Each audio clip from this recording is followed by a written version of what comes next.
जय हिंद बच्चों, स्वागत है आपका हमारे YouTube चैनल पे। मेरा नाम है Pranjali Pandey, faculty of English from major कल्ची क्लासेस। आज का मॉडल पेपर है हमारा एयरफोर्स पॉइंट ऑफ व्यू से। चलिए देखते हैं हमारा पहला क्वेश्चन। सबसे पहले आपको ये पैसेज पढ़ना है। पॉज करके एक बार ये पैसेज पढ़ लीजिए। चलिए, read the following passage and answer the questions. One of the most serious problems confronting our country is that of a fast growing population. Confronting का मतलब क्या होता है? सामना। तो बहुत प्रॉब्लम्स में से एक सीरियस प्रॉब्लम जो हमारा कंट्री फेस कर रहा है, जिसका सामना कर रहा है, वो है फास्ट ग्रोइंग पॉपुलेशन, तेजी से बढ़ती हुई population. In fact, it is at the root of many other problems. In fact, it is at the root का मतलब क्या होता है? ये रीजन है, ये कारण है बहुत ही अन्य दिक्कतों का, बहुत ही अन्य प्रॉब्लम्स का। At the moment, thanks to planning, इस मोमेंट पे प्लानिंग की वजह से we are able to produce cloth, food sufficient for our people and even in some excess। ये तो कुछ प्लानिंग की वजह से है, जिसकी वजह से हम खाना और कपड़ा दोनों की प्रोडक्शन कुछ लोगों तक पहुंचा पा रहे हैं और शायद एक्सेस में भी उसको प्रोड्यूस कर पा रहे हैं। But if the population continues to growth at this rate, अगर हमारी पॉपुलेशन इसी दर से बढ़ती रही, it will not be long before the surplus turns into a bare minimum and even a deficit. बहुत जल्द होगा कि हमारा जो सरप्लस है वो कम पड़ जाएगा और शायद वो घाटे में भी चला जाए, डेफिसिट भी हो सकता है। The position in regard to accommodation is even now far from satisfactory in spite of our efforts. हमारे एफर्ट्स के बावजूद जो पोजीशन हमारे निवास स्थान की अकोमोडेशन की है, लोगों को जगह दिलाने की है, वो हमारी मेहनत के बावजूद सेटिस्फैक्शन से बहुत ही ज़्यादा क्या है, दूर है। राइट, सेटिस्फैक्ट्री भी नहीं है। चलिए देखते हैं इससे रिलेटेड कुछ questions. It is at the root of many other problems means that, अभी बताया था it is at the root का मतलब क्या हो जाता है? ये उसका कारण है, अन्य प्रॉब्लम्स का ये कारण है।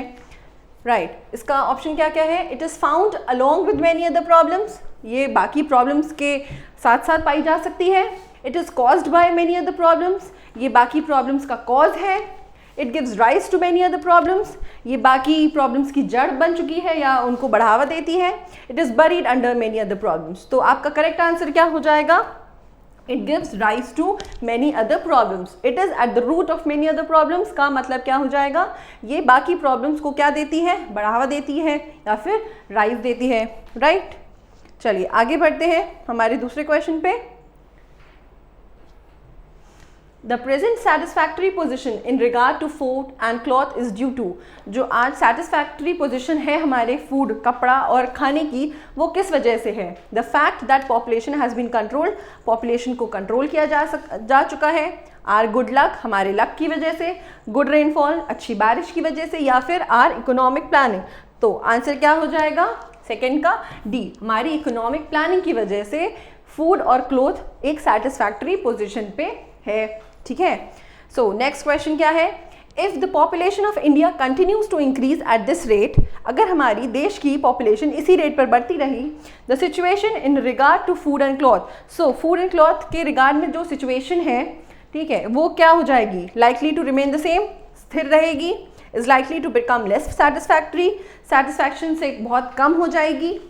लाइकली टू इम्प्रूव, संभल सकती है। या फिर likely to vary up and down, ऊपर या नीचे हो सकती है। सो सबको आंसर्स पता चल गए होंगे अब तक। थर्ड वाले का क्या हो जाएगा? थर्ड का B, is likely to become less satisfactory. ये बहुत ही सोचने वाला विषय बन जाएगा। Right, next we have is our fill in the blanks. Are you afraid dash spiders, क्या तुम स्पाइडर से डरते हो? राइट, तो यहाँ पे किस प्रेपोजिशन का इस्तेमाल होना चाहिए? इन, ऑन, एट या फिर ऑफ। सो आंसर क्या हो जाएगा? Are you afraid of spiders. So fourth question we have D, D will be our answer. बढ़ते हैं अपने अगले क्वेश्चन की तरफ। Rahul was looking dash his mother, Rahul अपनी मदर को क्या कर रहा था? ढूंढ रहा था। तो लुकिंग फॉर एक हमारा फ्रेजल वर्ब है। राइट, तो लुकिंग फॉर का मतलब क्या हो जाता है, किसी को ढूंढना या किसी चीज को ढूंढना. लुकिंग फॉर मतलब search. So Rahul was looking for his mother. Next question, scarcely had I bought the ticket dash postmaster showed the green flag. क्या होगा, व्हेन, बट ऑल्सो, देन या फिर देन. देखिए ये हमारा कोरिलेटिव कंजंक्शन का क्वेश्चन है. सो स्केर्सली और हार्डली, इसके साथ हम किसका इस्तेमाल करते हैं, स्केर्सली और हार्डली के साथ हमको किस ऑप्शन को चूज करना है, व्हेन का इस्तेमाल करना है. सो हमारा ऑप्शन हो जाएगा 6th का ए हो जाएगा. There is dash pain in my leg. मेरे पैर में बहुत ज़्यादा पेन है. सो हमारे ऑप्शंस क्या हैं, there is very pain, there is too much pain, there is much too pain, very pain या फिर नन ऑफ दीज. देखिए टू मच और मच टू में आपको कंफ्यूजन होगी. सबसे पहले तो ध्यान देते हैं कि टू मच का इस्तेमाल हम कब करते हैं. टू मच का इस्तेमाल हम अनकाउंटेबल नाउन्स के साथ करते हैं, राइट. टू मच का इस्तेमाल किसके साथ होता है, अनकाउंटेबल नाउन्स के साथ. और मच टू का इस्तेमाल किसके साथ होता है, एडजेक्टिव के साथ होता है. यहाँ पे क्या दिया हुआ है, पेन, और पेन हमारा क्या है, अनकाउंटेबल नाउन. सो हमारा करेक्ट आंसर क्या हो जाएगा, there is too much pain in my leg, right. चलिए आगे बढ़ते हैं. This computer dash belong to my grandfather before he gifted it to me. यहाँ पे इट हो जाएगा, before he gifted it to me. ये कंप्यूटर मेरे ग्रैंडफादर को बिलोंग करता था. किससे पहले, बिफोर, मुझे देने से पहले ये कंप्यूटर किसका था, मेरे ग्रैंडफादर का था. तो हमारे ऑप्शंस क्या क्या है, need to, used to, might या फिर वुड. नीड टू का मतलब क्या होता है, ज़रूरत. माइट क्या शो करता है, माइट एक हाइपोथेटिकल प्रोबेबिलिटी को शो करता है, कंडीशन को शो करता है. वुड हमारा किसका पास्ट फॉर्म हो जाता है, विल का पास्ट फॉर्म हो जाता है. यूज्ड टू का मतलब क्या होता है, यूज्ड टू का मतलब होता है कोई चीज़ जो पहले थी और अब नहीं है. सो हमारा करेक्ट ऑप्शन क्या हो जाएगा, 8 का C. This computer used to belong to my grandfather before he gifted it to me. Next we have is the synonyms. Synonyms of bewitching. bewitching का सिमिलर मीनिंग, सिनोनिम मतलब सिमिलर मीनिंग क्या हो जाएगा, spell binding, repulsive, generosity या फिर praise. Praise का मतलब होता है तारीफ करना, प्रेज करना. जेनरोसिटी का मतलब होता है उदारता, राइट. रिपल्सिव का मतलब होता है not attractive, revolting in nature. So हमारा ऑप्शन क्या हो जाएगा, स्पेल बाइंडिंग. आप इसी से देख सकते हैं विचेस क्या करती हैं, अपने स्पेल में, अपने जादू में सबको क्या कर लेती हैं, बांध लेती हैं. सो आप इससे लर्न कर सकते हैं. सो 9th का ऑप्शन क्या हो जाएगा, 9th का ए, स्पेल बाइंडिंग, राइट. नेक्स्ट क्या है, फाइंड द एंटोनिम्स ऑफ डिराइड. डिराइड का मतलब क्या होता है, डिराइड का मतलब होता है किसी का मजाक उड़ाना. ये इसका क्या हो जाएगा, मॉक. मॉक इसका सिनोनिम हो जाएगा, बट हमको क्या ढूंढना है, एंटोनिम. वर्दी, रिग्रेट, इंस्पायर. इंस्पायर का मतलब क्या होता है, किसी को बढ़ावा देना, अच्छे काम के लिए इंस्पायर करना. वर्दी का मतलब क्या होता है, यूजफुल, वर्दी इन नेचर. रिग्रेट मतलब पछतावा. सो इसका डिराइड का ऑपोजिट क्या हो जाएगा, इंस्पायर हो जाएगा. Change into indirect speech. She said alas my mother is suffering from a disease. So ये हमारा एक्सक्लेमेटरी क्वेश्चन है, राइट. सो इसको हमें चेंज करना है इनडायरेक्ट स्पीच में. She said alas my mother is suffering from a disease. जब भी हमारे पास एक्सक्लेमेटरी क्वेश्चन होता है तो उस केस में हम उस फीलिंग को डालते हैं, ना ही एग्जैक्टली उस वर्ड को कॉपी करते हैं. सो अलास एक सॉरो की फीलिंग को शो करता है, राइट. तो यहाँ पे क्या होना चाहिए था, एक्सक्लेम्ड विथ सॉरो. सो सबसे पहले हम ये ढूंढेंगे, एक्सक्लेम्ड विथ सॉरो यहाँ पे नहीं है. We have here exclaimed with sorrow. Exclaimed with joy नहीं हो सकता. शी सेड, अगेन यहाँ पे कोई फीलिंग शो नहीं हो रही है. अलास को एग्जैक्टली अलास की तरह कॉपी नहीं किया जा सकता. सो हमारा करेक्ट आंसर क्या हो जाएगा, B. She exclaimed with sorrow that her mother was suffering from a disease, right. Next हमारा क्वेश्चन है passive voice. Who taught her English.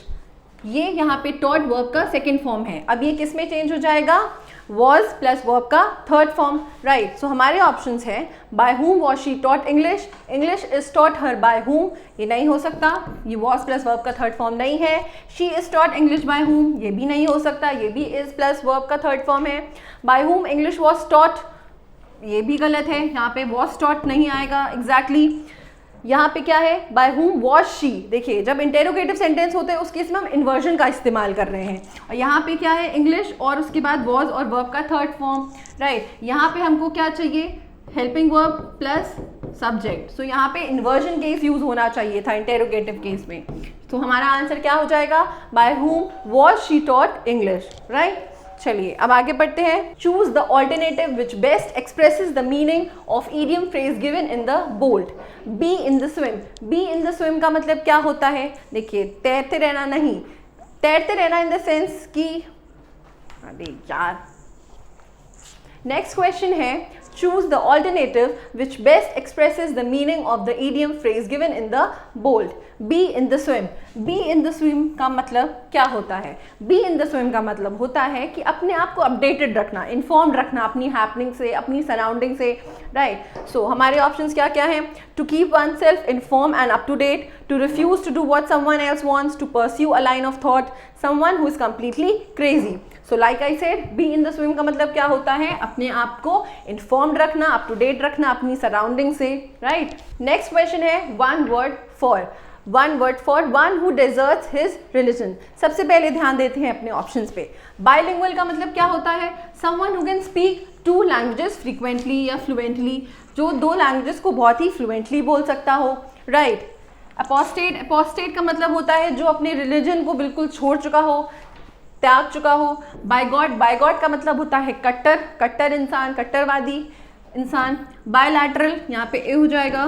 Bilateral का मतलब होता है anything that affects two side, right, having और अफेक्टिंग टू साइड, जो दोनों side को अफेक्ट करता हो। सो हमारा आंसर क्या हो जाएगा, apostate, one who deserts his religion.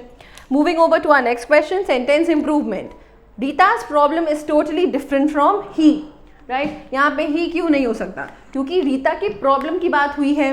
पहली चीज देखते हैं हमारे ऑप्शंस में, differently from him, different from his, different from he, different from him. देखिए डिफरेंट फ्रॉम हिम भी नहीं हो सकता क्योंकि उससे कंपैरिजन नहीं हो रहा है, ठीक है, उसको डिफरेंट बताया जा रहा है किससे, रीता की प्रॉब्लम से, ना कि उससे। सो ये नहीं हो सकता। डिफरेंटली तो बिल्कुल भी नहीं ऑप्शन में आ सकता है।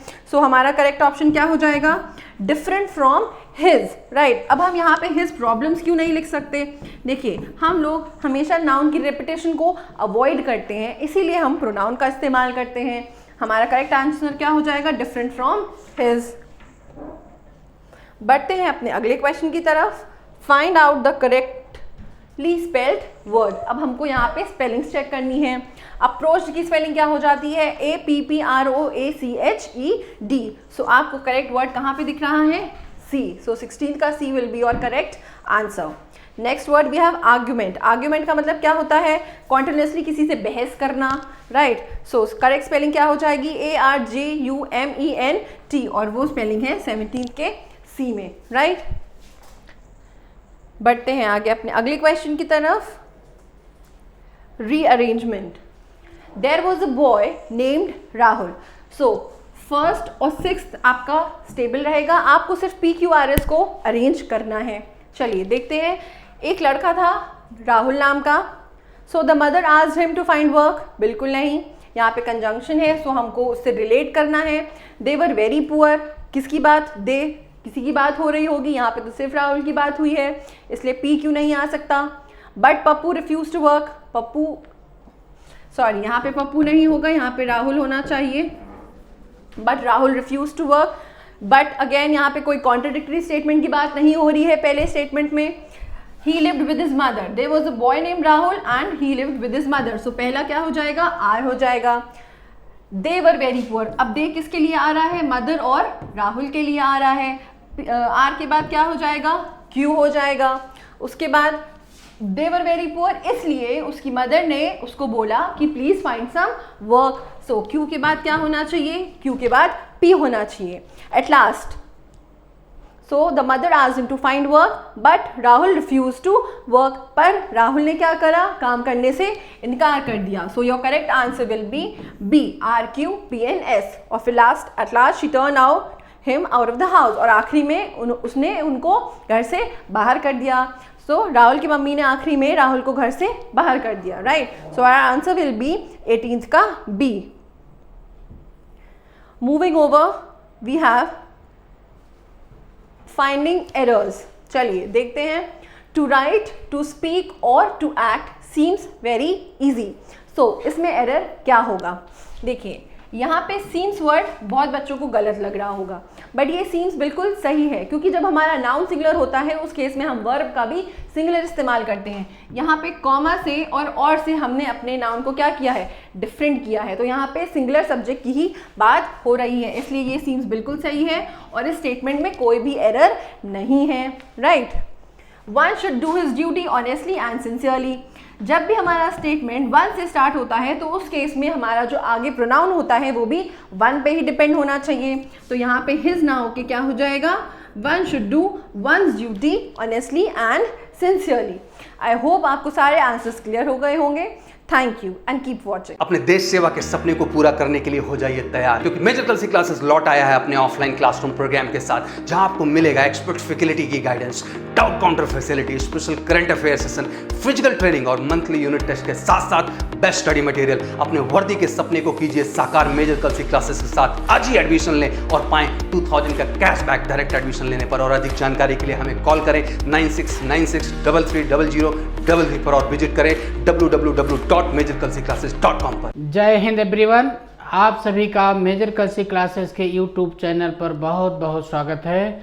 मैं विजय मौर्य आपके लिए लेके आया हूँ अर्थमेटिक का मॉडल पेपर, जो रागा का सेगमेंट होता है। जैसा आप जानते हो कि आपके इस रागा के सेगमेंट में पर्टिकुलर वाई ग्रुप के बच्चों के लिए 8 से 10 क्वेश्चन का लगभग एवरेज क्वेश्चंस आपके आते हैं अर्थमेटिक से। तो चलिए आज हम लोग अर्थमेटिक के इस मॉडल पेपर की चर्चा करते हैं, जिसका प्रत्येक कॉन्सेप्ट आपके एग्ज़ाम में ज़रूर मदद करेगा, जिसकी हेल्प से आप सारे क्वेश्चन और भी टाइप के कर सकते हो। तो चलिए हम लोग देखते हैं मॉडल पेपर का पहला क्वेश्चन आपके सामने है। आपका पहला क्वेश्चन आपके सामने है। क्वेश्चन है आपका कि किसी संख्या को 783 से भाग देने पर 48 शेष बचता है। अगर उसी संख्या को 29 से भाग देने पर शेषफल क्या होगा, ये आपका क्वेश्चन होता है। आप इस बात को ध्यान दीजिएगा, बहुत कायदे से माइंड करना भाई। 48 से जब आप डिवाइड कर रहे थे 783 को, तो फिर अगर इसी क्या करते हैं, किसी संख्या को जब 783 से जब आप डिवाइड कर रहे थे, रिमाइंडर आपको 48 मिल रहा था। फिर अगर कहा गया कि अगर उसी संख्या को जब आप 29 से डिवाइड करोगे तो रिमाइंडर क्या बचेगा। तो इसका सीधा सा कॉन्सेप्ट होता है भाई, जो शेष पहले आपको मिला था, जो जिस संख्या में, यानी मान लो अगर वो संख्या बेटा x थी, x को जब आप 783 से जब आप भाग करते हैं, इस केस में आपको शेष क्या मिला था, इस केस में आपको शेष क्या मिला था, 48 मिला था। फिर क्वेश्चन है अगर उस संख्या को आप 29 से डिवाइड करोगे तो शेष फल क्या आएगा, यही क्वेश्चन है। ऐसे क्वेश्चन के लिए बेटा याद रखना सीधे सीधे, जो पहले वाली संख्या से डिवाइड करने पर जो शेष आया था, अगर उसी शेष को अब नई संख्या से डिवाइड कर दिया जाए तो जो शेष आएगा वही होगा जब उस एक्चुअल संख्या को एक्चुअली 29 से डिवाइड करोगे तो जो रिमाइंडर आपको मिलेगा। तो यहाँ से क्या मिल जा रहा है, 29 मिल जाएगा, यानी आपका ऑप्शन डी सही होगा। ये बात समझ गए। चलिए भाई अगले क्वेश्चन पे आप चलते हैं। वह छोटी से छोटी संख्या क्या है जिसे 5, 10, 12, 15 से आप डिवाइड करते हैं और प्रत्येक दशा में 2 शेष भी बचता है। और क्या माइंड करना है, लेकिन वो संख्या क्या है, 7 से जब डिवाइड की जाए तो कुछ भी शेष ना बचे। ये आपका क्वेश्चन होता है। What is the smallest number which when divided by 5, 10, 12, 15 leaves remainder 2 in each case, but when divided by 7 leaves nothing। Question समझना बेटा, आपका क्या है, एक संख्या आपको बतानी, लिस्ट बात कर रहा था। इसका मतलब है जो आपके पास गिवन है इसका आप निकालोगे क्या, एलसीएम। इसका जब आप एलसीएम निकालेंगे तो इसका एलसीएम आप जानते हैं क्या हो जाएगा, एलसीएम हो जाएगा 60। अब आपका क्वेश्चन क्या है, 60 हो जाएगा। अब आपके पास क्या है 60, और आपको क्या करना है कि रिमाइंडर आपको 2 भी लाना है। क्या लाना है, रिमाइंडर 2 लाना है। 60k + 2 हम कर देते हैं।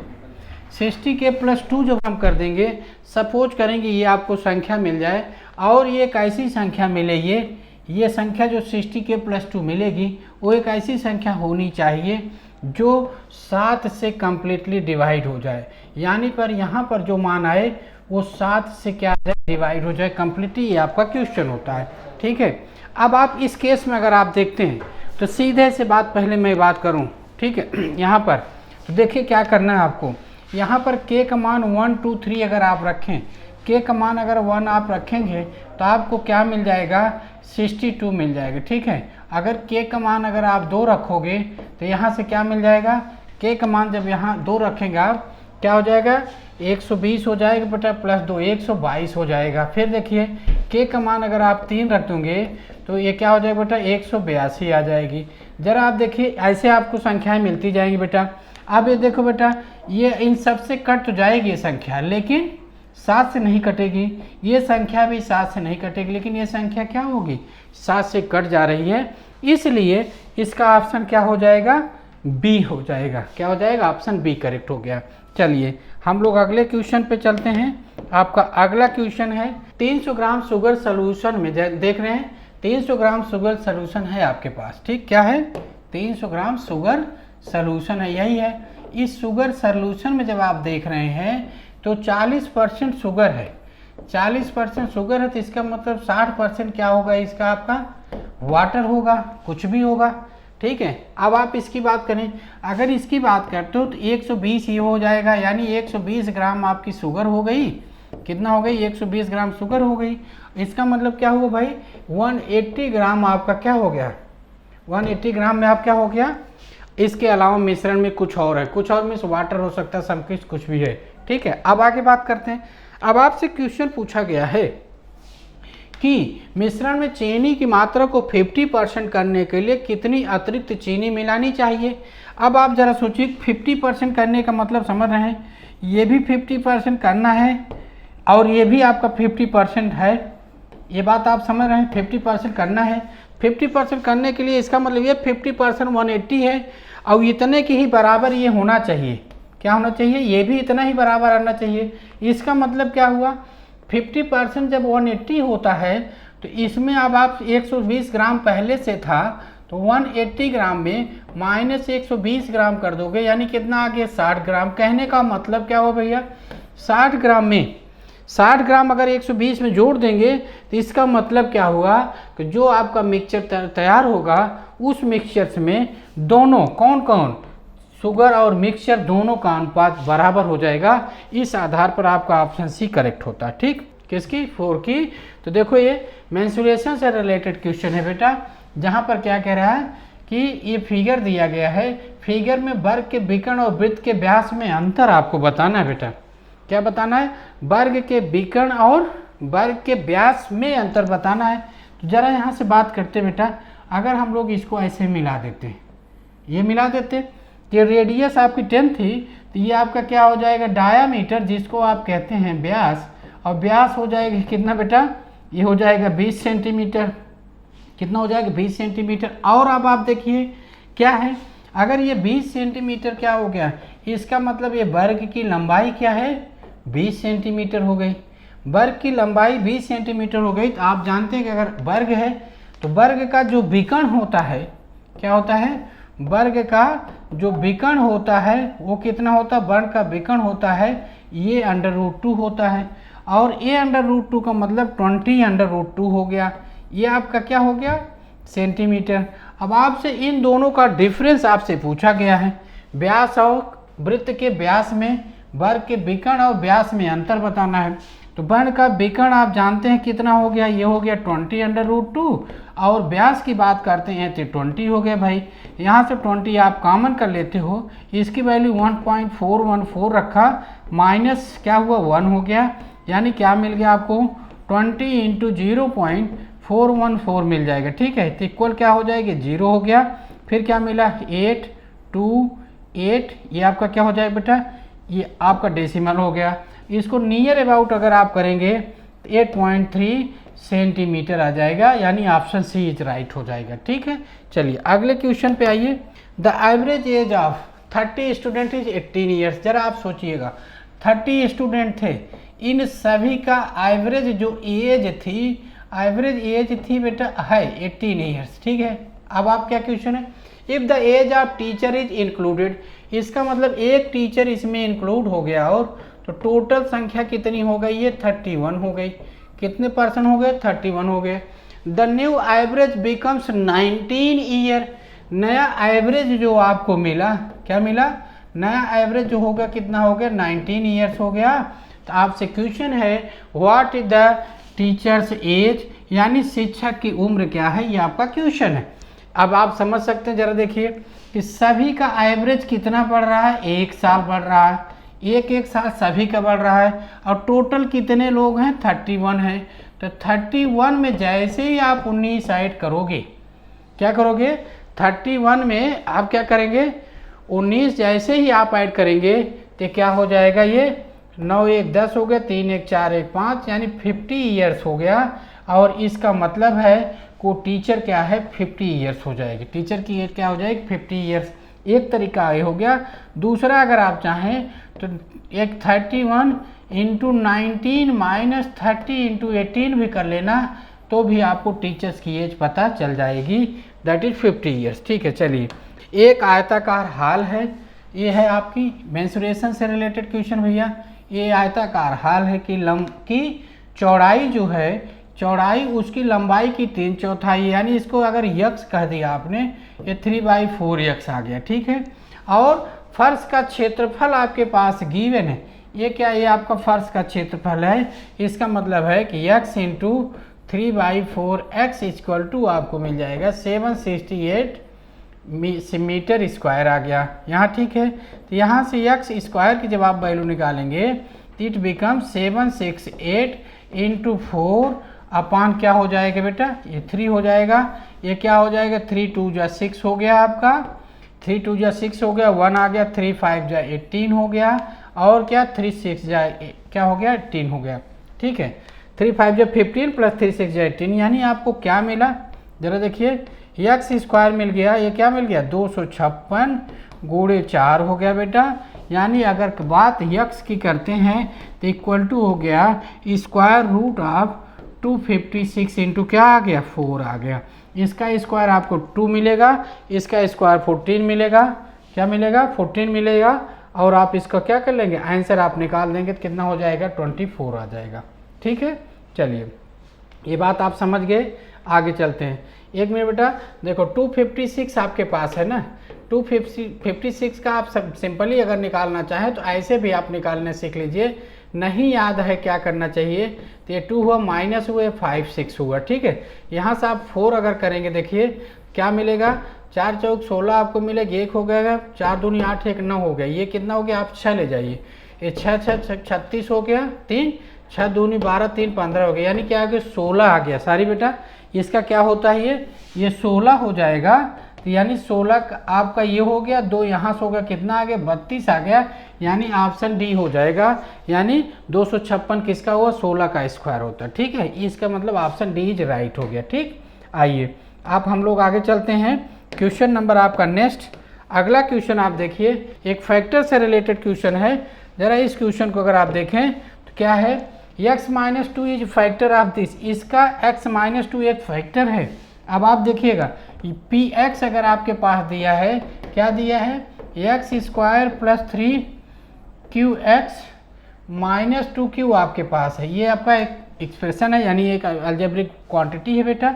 और ये आपका qx है, qx क्या है, इसका x-2 है। अब आप देखिए ये जो x-2 है बेटा, इसका एक फैक्टर है। इसका मतलब क्या हुआ, जब x इक्वल टू 2 से इसको डिवाइड करेंगे तो px क्या हो जाएगा, 0 होना चाहिए। It means implied that on x equal to 2 px will भी क्या होना चाहिए बेटा, 0 होना चाहिए। इसका मतलब क्या हुआ, अब आप p2 निकाल दीजिए, p2 जब निकालेंगे तो यहाँ 2 रखेंगे, तो ये 2 का स्क्वायर हो गया, ये 3q इंटू 2 हो गया, माइनस 2q हो गया।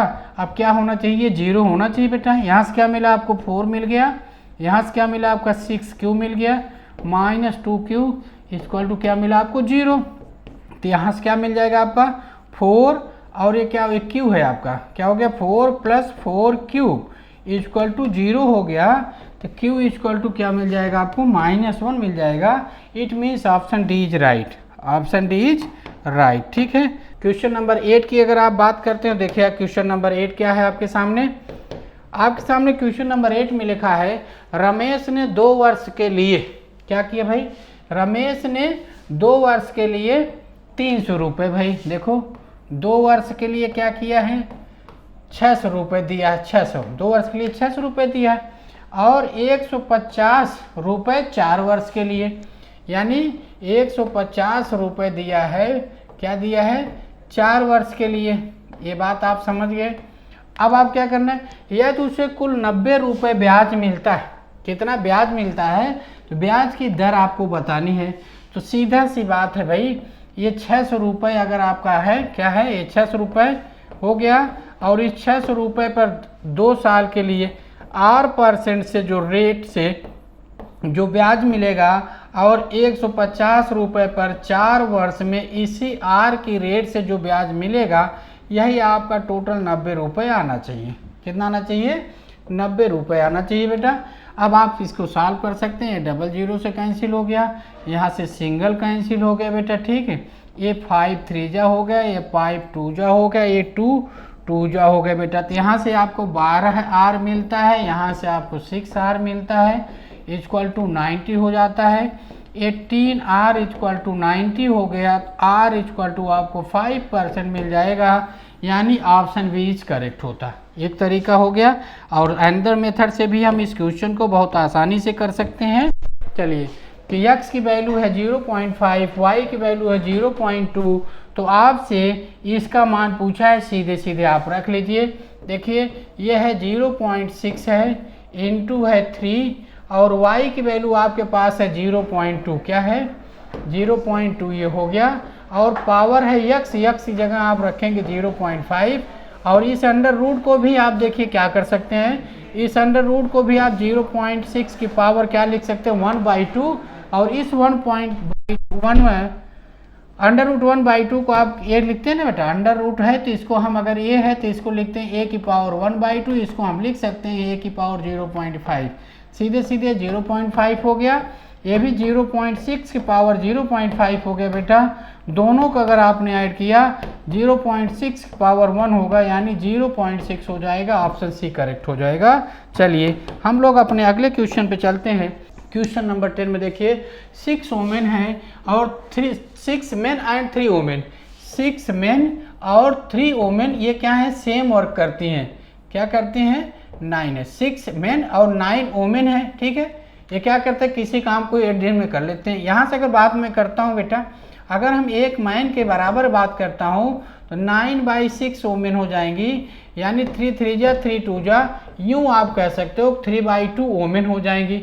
अब आप समझना, आपसे क्वेश्चन पूछा है 8 आदमी, 8 मैन और बेटा 12 वोमेन उस काम को कितने दिनों में करेंगी। तो यहाँ पर देखो बेटा 8 वोमेन तो हैं, और एक मैन के बराबर 3/2 वोमेन है।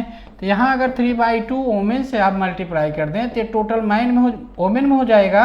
ये आपका 12 वोमेन है बेटा, ये क्या होगा 4 हो गया, 4 3 जा कितना हुआ बेटा 12, यानी 12 वोमेन प्लस 12 वोमेन। कहने का मतलब क्या हुआ बेटा, 24 वोमेन उस काम को कितने दिनों में करेंगी, आपका क्वेश्चन है। तो सीधी सी बात है भाई, 9 वोमेन जो है उस काम को 8 दिन में करती हैं।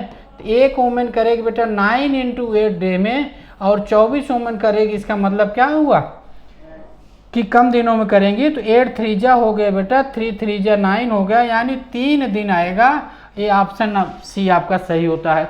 इस टाइप से आज के मॉडल पेपर में आपको क्वेश्चंस मिल गए बेटा। इसी तरह आपके एग्जाम में क्वेश्चंस आते हैं। तब चलिए हम फिर मिलते हैं जल्द ही अगले मॉडल पेपर के साथ। जय हिंद। हेलो प्यारे बच्चों, आप सभी का स्वागत है एमकेसी के ऑनलाइन प्लेटफॉर्म यूट्यूब पे। बच्चों आज हम लाए हैं वाई ग्रुप के लिए मॉडल पेपर। आपके 15 क्वेश्चंस हैं, सारे क्वेश्चंस बहुत ही बेहतरीन है। बच्चों इस मॉडल पेपर से आपको एक आइडिया लग जाएगा कि आपके एग्जाम में कैसे क्वेश्चंस बनते हैं, और यदि आपने ऐसे ही क्वेश्चनों की प्रैक्टिस कर ली, अच्छे से अभ्यास कर लिया, तो आप अपने एग्जाम में बहुत बेहतर कर पाएंगे। तो प्यारे बच्चों चलते हैं, आज के इस मॉडल पेपर को सॉल्व करेंगे और देखेंगे किस तरह के सवाल हैं। और बच्चों आप सभी से कहना चाहेंगे कि आप सभी लोग लोग जब भी इस वीडियो को अगर आप देख रहे हैं तो आप पेन और कॉपी लेके बैठिए और सारे क्वेश्चन को खुद से भी सॉल्व करिएगा और फिर ये देखिएगा आपने इन 15 सवालों में कितने सवालों का सही जवाब किया है और आप कमेंट बॉक्स में हमें ज़रूर लिख के बताइएगा कि आपने इतने में से इतना सही किया है। तो प्यारे बच्चों, अगर हम बात करें आज के पहले क्वेश्चन की बात करें बच्चों, तो आप देख रहे हैं हमारा कोड डिकोडिंग का है। यहाँ पर हमें एक वर्ड दिया है फॉरेस्ट और इसका डिकोड दिया गया है, नियर का बच्चों दिया गया है और टाई का दिया है। जब भी बच्चों हमें ऐसे क्वेश्चंस मिलते हैं तो लगभग वहाँ पर जब 2 से 3 डाटा दे दिया जाता है तो लगभग उन्हीं में से क्वेश्चनों को ढूंढ के लिखा जाता है। उन्हीं के जो भी डिकोड दिए रहेंगे उन्हीं में से ढूंढ के हमें इनको लिखना रहता है। फिर भी हम एक बात चेक कर लेते हैं बच्चों, जैसे देखो ई यहाँ पर भी है, ई यहाँ पर भी है, ई यहाँ पर है, हर जगह कॉमन है। आप देखोगे लास्ट से 3rd नंबर पे 8 है और यहाँ देखोगे बच्चों स्टार्टिंग से 2nd नंबर पे 8 है और यहाँ सबसे लास्ट में 8 है। यानी ये बात कंफर्म हो गया कि ई का कोड जो भी यहाँ पर कोई डिकोडिंग का सिस्टम लग रहा है हर सिस्टम से यहाँ पर ई का कोड 80 ही आएगा, हर स्तर से 80 ही आएगा। तो कहीं ना कहीं बच्चों ऐसे क्वेश्चंस में हमें ढूंढ के ही लिखना रहता है। तो जो हमारे पास वर्ड है इनमें से जब हम ढूंढ के लिखेंगे तो ओ का डिकोड आप देख रहे हैं बच्चों 3 है। तो क्या है हमारा ऑप्शन 3 से स्टार्ट है? नहीं है, नहीं है। ये 2 ऑप्शन हमारे 3 से स्टार्ट है, इन्हीं दोनों में से कोई हमारा एक आंसर होगा। बच्चों अगला देखेंगे आर है, तो आर का देखो क्या है, यहाँ पर 4 दिया गया है, तो यहाँ भी 4 है, यहाँ भी 4 है, बड़ी अच्छी बात है। आगे बढ़ेंगे बच्चों ए है, ए का अगर आप देखेंगे तो ए यहाँ पर लास्ट से 2nd नंबर पे है, लास्ट से 2nd नंबर बच्चों 2 है और 2 यहाँ भी है और यहाँ भी है। आगे बच्चों टी है, अगर आप टी का देखेंगे तो 7 है, यहाँ 7 है, यहाँ 5 है। बच्चों गलत हो गया, हमारा डी ऑप्शन सही हो गया। पूरा आपको चेक करने की कोई भी नीड नहीं है। आगे अगर आप चेक भी करेंगे तो आपका आंसर डी ही आएगा। लेकिन एग्जाम में ऐसा कभी मत करना बच्चों, तुरंत आगे बढ़ जाना, क्योंकि आपको समय को बचाना है। और आप देख रहे हैं कि पहले से हमारे 2 ऑप्शन कट गए थे, 2 में से 1 होना था और पहला जो बी ऑप्शन था वो भी कट गया। बिकॉज आप सभी को पता है बच्चों टी का जो कोड होगा 7 होगा और यहाँ पर 5 दे रखा है, तो गलत दे दिया, तो हमारा आंसर डी हो गया और ये आंसर हो गया। और बच्चों हम बढ़ लेंगे अपने अगले प्रश्न की तरफ। पूरा भी चेक करोगे बच्चों तब भी वही आएगा, क्योंकि यहाँ पर हमारा टी के बाद क्या था, आई था। आई का अगर देखोगे बच्चों 5 आएगा, 5 है, फिर ओ था, ओ का 3 ही था और एन का बच्चों 9 था, एन का 9 था, तो वो पूरा भी आएगा। लेकिन आपको चेक करने की नीड नहीं है। बस मैं आपको एक बात बता रहा हूँ कि आप चेक भी कर सकते हैं, लेकिन आपको फास्ट करना है, तो आप चेक कभी भी मत करना, बिकॉज ऑलरेडी जब 3 ऑप्शन हमारे कट गए हैं तो चौथा ही हमारा आंसर होगा। तो बच्चों यहाँ पर सेकंड क्वेश्चन है, क्वेश्चन हमारा ये है, निम्नलिखित शब्दों में से कौन सा शब्द है जो शब्दकोश में सबसे पहले आएगा। तो बच्चों हम सभी को पता है, यहाँ पर आप देख रहे हैं सारे लेटर CAN से स्टार्ट हैं। तो बच्चों इनको हम कट कर देते हैं, CAN को। हम देखेंगे अब यहाँ पर O है, यहाँ पर E है, यहाँ पर D है, यहाँ पर D है। तो प्यारे बच्चों O और E पहले नहीं आएगा, पहले D आएगा, पहले डी आएगा। लेकिन डी दोनों में है तो मैंने डी को भी कट कर दिया। अब बच्चों इसमें यल है, इसमें आई है, हम सभी को पता है यल पहले नहीं आएगा, पहले आई आता है फिर यल आता है। तो प्यारे बच्चों हम लोग का जो आंसर हो जाएगा वो कैंडिडेट हो जाएगा। बच्चों सोचो जब इन क्वेश्चनों को आप इस तरीके से करोगे तो आप बहुत फास्ट कर पाओगे। मतलब रीजनिंग को रीजनिंग के तरीके से करना है बच्चों। तर्क शक्ति इसका नाम है, तो हमें तर्क ही लगाना है। हमें बहुत ज़्यादा नहीं सोचना समझना है। अगर क्लियर कट आंसर आ रहा है तो बहुत समय लगा के कोई मतलब नहीं है। बच्चों नंबर सीरीज का क्वेश्चन है। देखो बच्चों यहाँ पर 1 का 1 हुआ, लेकिन अगले स्टेप पे 1 का 2 हो गया, इन दोनों नंबरों को ऐड कर दिया गया। फिर बच्चों पिछले 2 नंबर को ऐड किया तो 3 हो गया, फिर पिछला 2 नंबर ऐड किया 5 हो गया, पिछले 2 नंबर को ऐड किया 8 हो गया, पिछले 2 नंबर को ऐड किया 13 हो गया, पिछले 2 नंबर को ऐड करेंगे 21 हो जाएगा, यानी बच्चों 21 हो जाएगा, 21 हम लोग का आंसर हो जाएगा। तो बच्चों समझ में आ गया आप क्या कर रहे हैं, लास्ट के जो नंबर्स हैं उनको ऐड करके आगे आप लिख रहे हैं। लास्ट के 2 नंबर जो हैं उनको ऐड करके अगला नंबर आप लिखते चले जा रहे हैं और यही सीरीज हमारी बढ़ती जा रही है। तो लास्ट में 8 और 13 था, प्लस करेंगे 21 होगा और हमारा आंसर होगा। तो प्यारे बच्चों इस तरीके से हमारा 3rd क्वेश्चन भी क्लियर हुआ। 4th नंबर क्वेश्चन हमारा डायरेक्शन का है, जिसे हम लोग अभी सॉल्व करेंगे। बच्चों देखो यहाँ पर 4th नंबर क्वेश्चन क्या है, श्याम उत्तर की ओर 7 किलोमीटर की यात्रा करता है। प्यारे बच्चों हम सभी को पता है डायरेक्शन में ए हमारा नॉर्थ साइड होता है, उत्तर होता है, ए हमारा साउथ होता है, ए हमारा ईस्ट साइड होता है और हमारा वेस्ट होता है। और बच्चों जो हमारे घड़ी की सुई की दिशा होती है, यानी अगर हम बात करें क्लॉकवाइज डायरेक्शन की, तो प्यारे बच्चों ए हमेशा हमारा राइट होता है, ए हमेशा हमारा क्या होता है, राइट साइड होता है। जब भी आप क्लॉकवाइज मुड़ोगे तो प्यारे बच्चों हमारा राइट होगा। तो फर्स्ट ऑफ ऑल यहाँ हमें कह रहा है कि श्याम उत्तर की ओर 7 किलोमीटर जाता है। उत्तर में गया श्याम, कितना गया, 7 किलोमीटर, अच्छी बात है। फिर दाईं ओर मुड़कर 3 किलोमीटर चलता है। प्यारे बच्चों हमें दाएं मुड़ना है, जो हमारा राइट होगा वही इसका राइट होगा। और इन शॉर्ट में हम लोग को ये भी तो पता है कि घड़ी की सुई की दिशा यानी क्लॉकवाइज ही तो राइट होता है, तो घड़ी की सुई की दिशा इधर ही होगा और यही बच्चों हम लोग का क्लॉकवाइज है।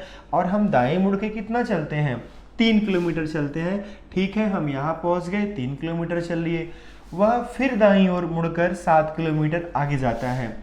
अब हमसे पूछ रहा है श्याम अपनी यात्रा के प्रारंभिक स्थान से कितनी दूरी पे है। बच्चों हमें डिस्टेंस पूछ रहा है, तो आप सभी को दिख रहा है ए डिस्टेंस 3 किलोमीटर है, ए भी 3 किलोमीटर होगा, क्योंकि दोनों का ए लाइन क्या होगी, पैरेलल हो गई। ए बच्चों 7 है तो ए भी 7 है, तो ए 3 होगा तो ए भी 3 होगा। तो हम लोग का आंसर क्या हो गया, 3 किलोमीटर। हालांकि हमसे डायरेक्शन नहीं पूछा था, ओनली डिस्टेंस पूछा, तो हमने डिस्टेंस बता दिया। भाई द्विवेदी बच्चों हमसे डायरेक्शन पूछता तो हमारा आंसर क्या होता, 3 किलोमीटर ईस्ट यानी पूर्व साइड में। तो प्यारे बच्चों इस तरीके से हमें इस क्वेश्चन को सॉल्व कर लेना था। अभी हम चलेंगे अपने नेक्स्ट क्वेश्चन पे, जो कि क्वेश्चन नंबर 5 है। बच्चों इसको दोनों लैंग्वेज में दिखा पाना मुश्किल है, क्वेश्चन बड़ा है, तो कोई नहीं मैं एक लैंग्वेज में कर लेता हूँ। बच्चों हिंदी में इस क्वेश्चन को देख लेते हैं और क्वेश्चन को सॉल्व करते हैं।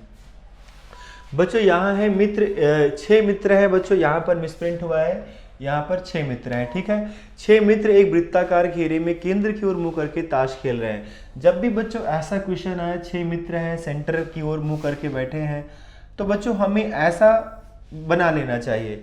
और जब आपका केंद्र की तरफ मुख है, जब आपका केंद्र की तरफ मुख है, सेंटर की ओर मुख है, तो प्यारे बच्चों आप सभी को पता है जो हमारा ए साइड होगा क्लॉकवाइज, इसे हम लेफ्ट कहेंगे यानी बायां साइड होगा, और जो हमारा एंटी क्लॉकवाइज होगा ए हमारा राइट साइड होता है। इस बात को आप ध्यान देना।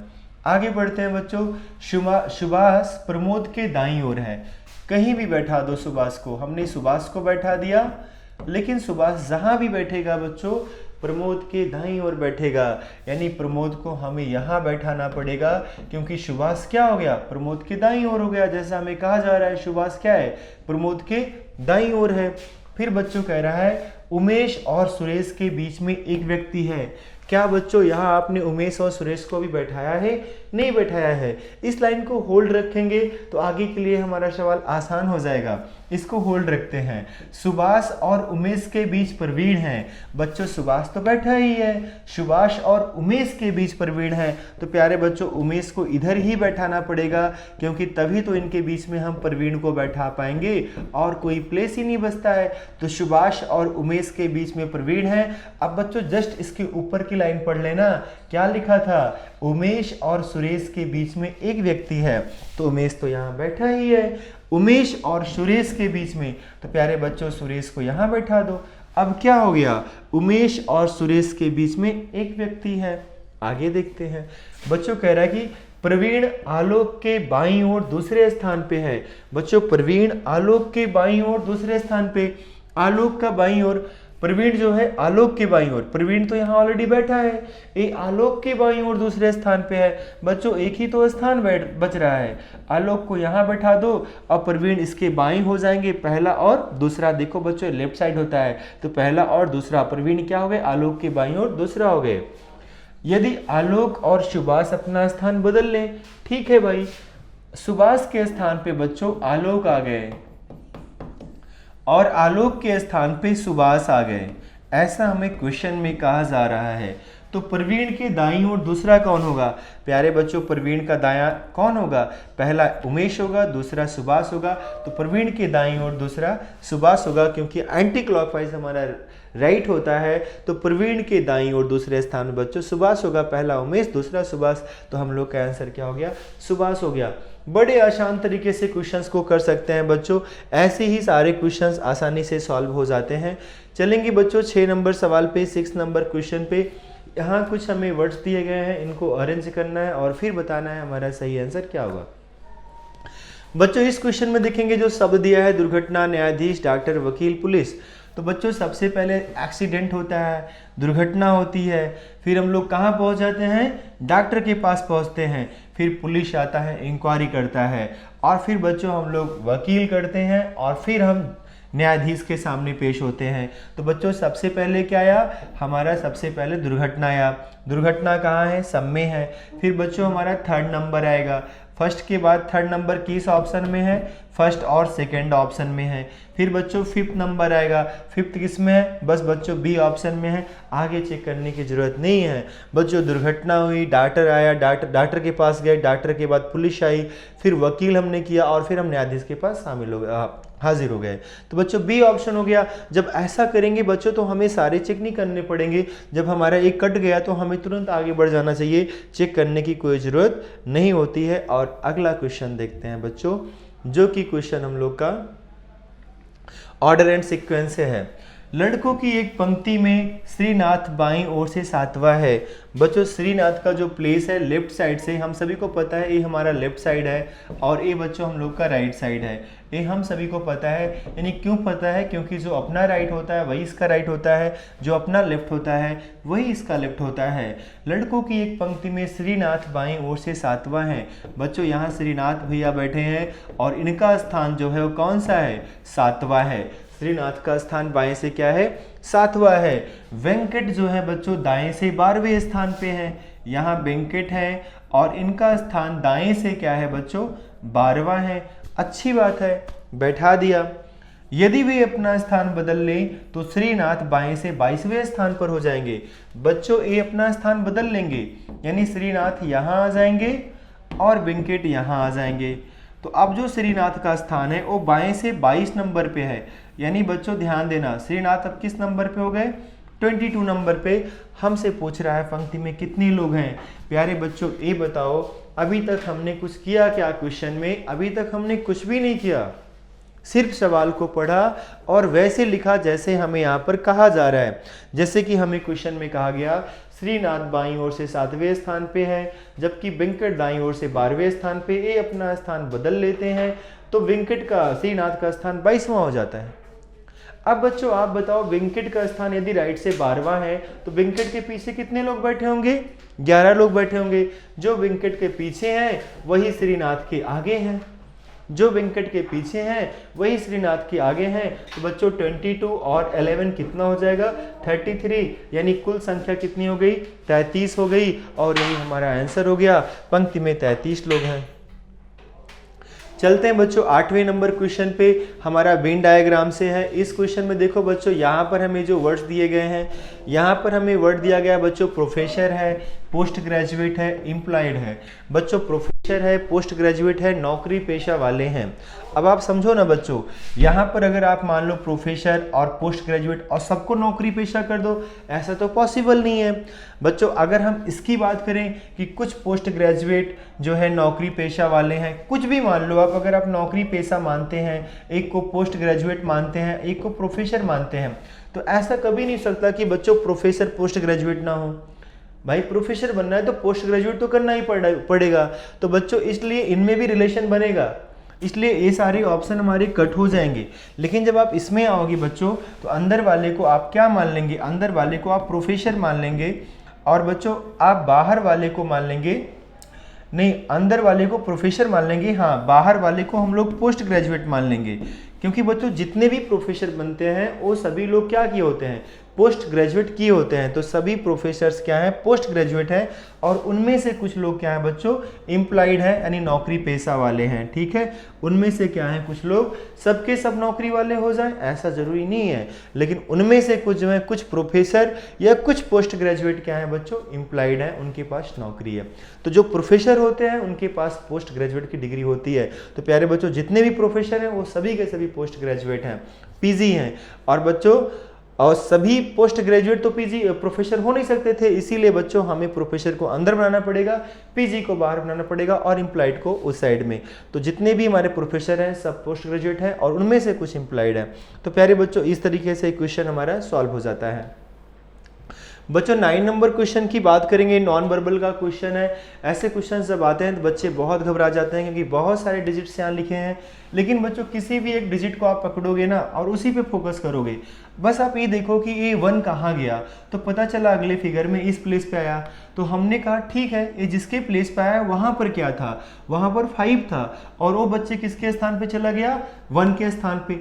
यानी कहने का मतलब ये आपस में इंटरचेंज कर लिए। वैसे बच्चों अगर आप 6 और 3 को देखोगे तो ये भी आपस में इंटरचेंज कर ले रहे हैं, और 4 और 7 वैसे ही है जैसे यहाँ लिखा है। सिमिलरली बच्चों जब अगले स्टेप में जाएंगे तो वही चीज़ें हो रही हैं। 4 और 6 क्या कर रहे हैं, 6 और 4 हो जा रहा है, 7 और 3 क्या हो जा 7 और 5 क्या हो रहा है, 5 और 7 और 3 1 वैसे ही है। मतलब बच्चों जो इनके साइड्स के हैं, कॉर्नर के हैं, ये आपस में क्या कर रहे हैं, एक दूसरे को इंटरचेंज कर रहे हैं। सिमिलरली बच्चों अगर यहाँ बात करेंगे तो यहाँ पर हमारा 1 हो जाएगा, यहाँ पर 6, यहाँ पर 5, यहाँ पर 3 और 7 और 4 हमारा राइट में ऐसे ही रहेगा जैसे है। तो बच्चों देख लो जिस भी क्वाड्रेंट में ऐसा बना होगा 571 643 571 643 वही हमारा आंसर हो जाएगा। तो प्यारे बच्चों डी ऑप्शन हो जाएगा। कुछ भी नहीं करना है, बस हमें देखते चलना है, जैसे सीरीज चल रही है उसी तरीके से आगे बढ़ जाना है और हमारा आंसर हो जाएगा। बच्चों यहाँ हम कह सकते थे फर्स्ट सेकंड और थर्ड 4 और 5th और 6th का लॉजिक लग रहा है, यानी फर्स्ट का सेकंड के साथ जो रिलेशन बन रहा है वही इसका उसी सीरीज से हम आगे बढ़ जा रहे हैं और हमारा आंसर आ जा रहा है। चीज़ों को पकड़ने के बहुत सारे तरीके होते हैं, किसी भी तरीके से आप जिनको जैसे समझ लो हर तरीके से आपका बच्चों सेम आंसर आ जाता है, तो कहीं कोई दिक्कत नहीं है। लेकिन जब भी आंसर आएगा सबका सिमिलर आना चाहिए, ऐसा नहीं कि आपका लॉजिक कुछ और लग रहा है किसी में और लग रहा है, हर लॉजिक से सेम आंसर आना चाहिए। बच्चों 10 नंबर क्वेश्चन की बात करें, एम्बेडेड फिगर के क्वेश्चंस हमारे लगभग एग्जामों में आ जाते हैं। अगर ए फिगर देखें किस में शामिल है तो प्यारे बच्चों साफ साफ दिख रहा है। देखिए ए फिगर यहाँ ए लाइन है, फिर ए लाइन नीचे आई, सिमिलरली इस लाइन को देखेंगे तो ये ऊपर गई, फिर इस लाइन को देखोगे बच्चों नीचे आ जाएगा। ए बी ऑप्शन में हमारा कंप्लीटली इस फिगर में दिख रहा है। तो बच्चों हमें बस यही देखना होता है कि ये जो लाइन है ये किस फिगर में है। बाकी अगर आप इसमें देखोगे बच्चों तो यहाँ जाओगे फिर आपका एक तिरछी लाइन नहीं मिल रही है, सिमिलरली यहाँ मिली तो, लेकिन ये लाइन यहाँ से जानी चाहिए थी जो कि बी से निकाल दिया। तो ऐसी बच्चों सब में प्रॉब्लम है। हमारा बी ऑप्शन क्लियर है जो कि साफ साफ दिख रहा है। 11 नंबर क्वेश्चन बच्चों हम लोग का है ब्लड रिलेशन से। यहाँ पर कह रहा है बच्चों रघु और बाबू क्या हैं, जुड़वा हैं। दो लोग हैं, एक तो रघु है और दूसरा बाबू है। ये दोनों कैसे हैं, जुड़वा हैं। ठीक है बच्चों, जुड़वा हैं तो भाई बहन हो गए, भाई भाई हो गए। बाबू की बहन रीमा है, बाबू की एक बहन है जिसका नाम है रीमा। तो ये तीनों भाई बहन हो गए बच्चों, ये तीनों क्या हो गए, भाई बहन हो गए। रीमा का पति राजन है, रीमा का हस्बैंड है, इसका नाम है राजन। रीमा का पति कौन है, राजन है। ये यानी हस्बैंड एंड वाइफ हो गए। ठीक बच्चों। रघु की माँ लक्ष्मी है। प्यारे बच्चों रघु की माँ लक्ष्मी है तो इन तीनों की माँ कौन हो गई, लक्ष्मी हो गई, क्योंकि तीनों भाई बहन थे। और लक्ष्मी के पति का नाम क्या है, राजेश है। इनके हस्बैंड का नाम है राजेश। फिर से समझो बच्चों, यहाँ बोला रघु बाबू जुड़वा है, रीमा बाबू की बहन है, तो तीनों भाई बहन हो गए। फिर बोला राजेश जो है बच्चों रीमा के हस्बैंड है, और बोला रघु की माँ लक्ष्मी है तो बाबू की भी हो गई और रीमा की भी हो गई। फिर बोला लक्ष्मी के पति राजेश हैं। अब कह रहा है कि राजेश का राजन से क्या रिश्ता है। तो प्यारे बच्चों राजेश जो है राजन का क्या लगेगा, तो सिंपल सी बात है, इसकी वाइफ के पिता हैं, वाइफ के पिता हैं, वाइफ की माँ थे, वाइफ के पिता हैं। वाइफ के पिता क्या लगते हैं, ससुर लगते हैं। तो प्यारे बच्चों हम लोग का आंसर क्या हो जाएगा, फादर इन लॉ, या हम कह सकते हैं ससुर। बच्चों क्वेश्चन हम 12 नंबर देखेंगे। एक क्वेश्चन हम लोग का नॉन वर्बल से है। यहाँ पर आप देख रहे हैं ये जो दो फिगर बना है, इससे जैसे इस फिगर का निर्माण हुआ है वैसे ही इस फिगर से किस फिगर का निर्माण हो सकता है। प्यारे बच्चों अगर आप देख रहे होंगे ध्यान से इन फिगरों को, तो अगर इनकी कर्व लाइन को हटा दिया जाए, इनकी कर्व लाइन को इसको अगर हटा दिया जाए इस लाइन को, तो बच्चों यहाँ पर सैम्बल क्या बन जाएगा, प्लस का।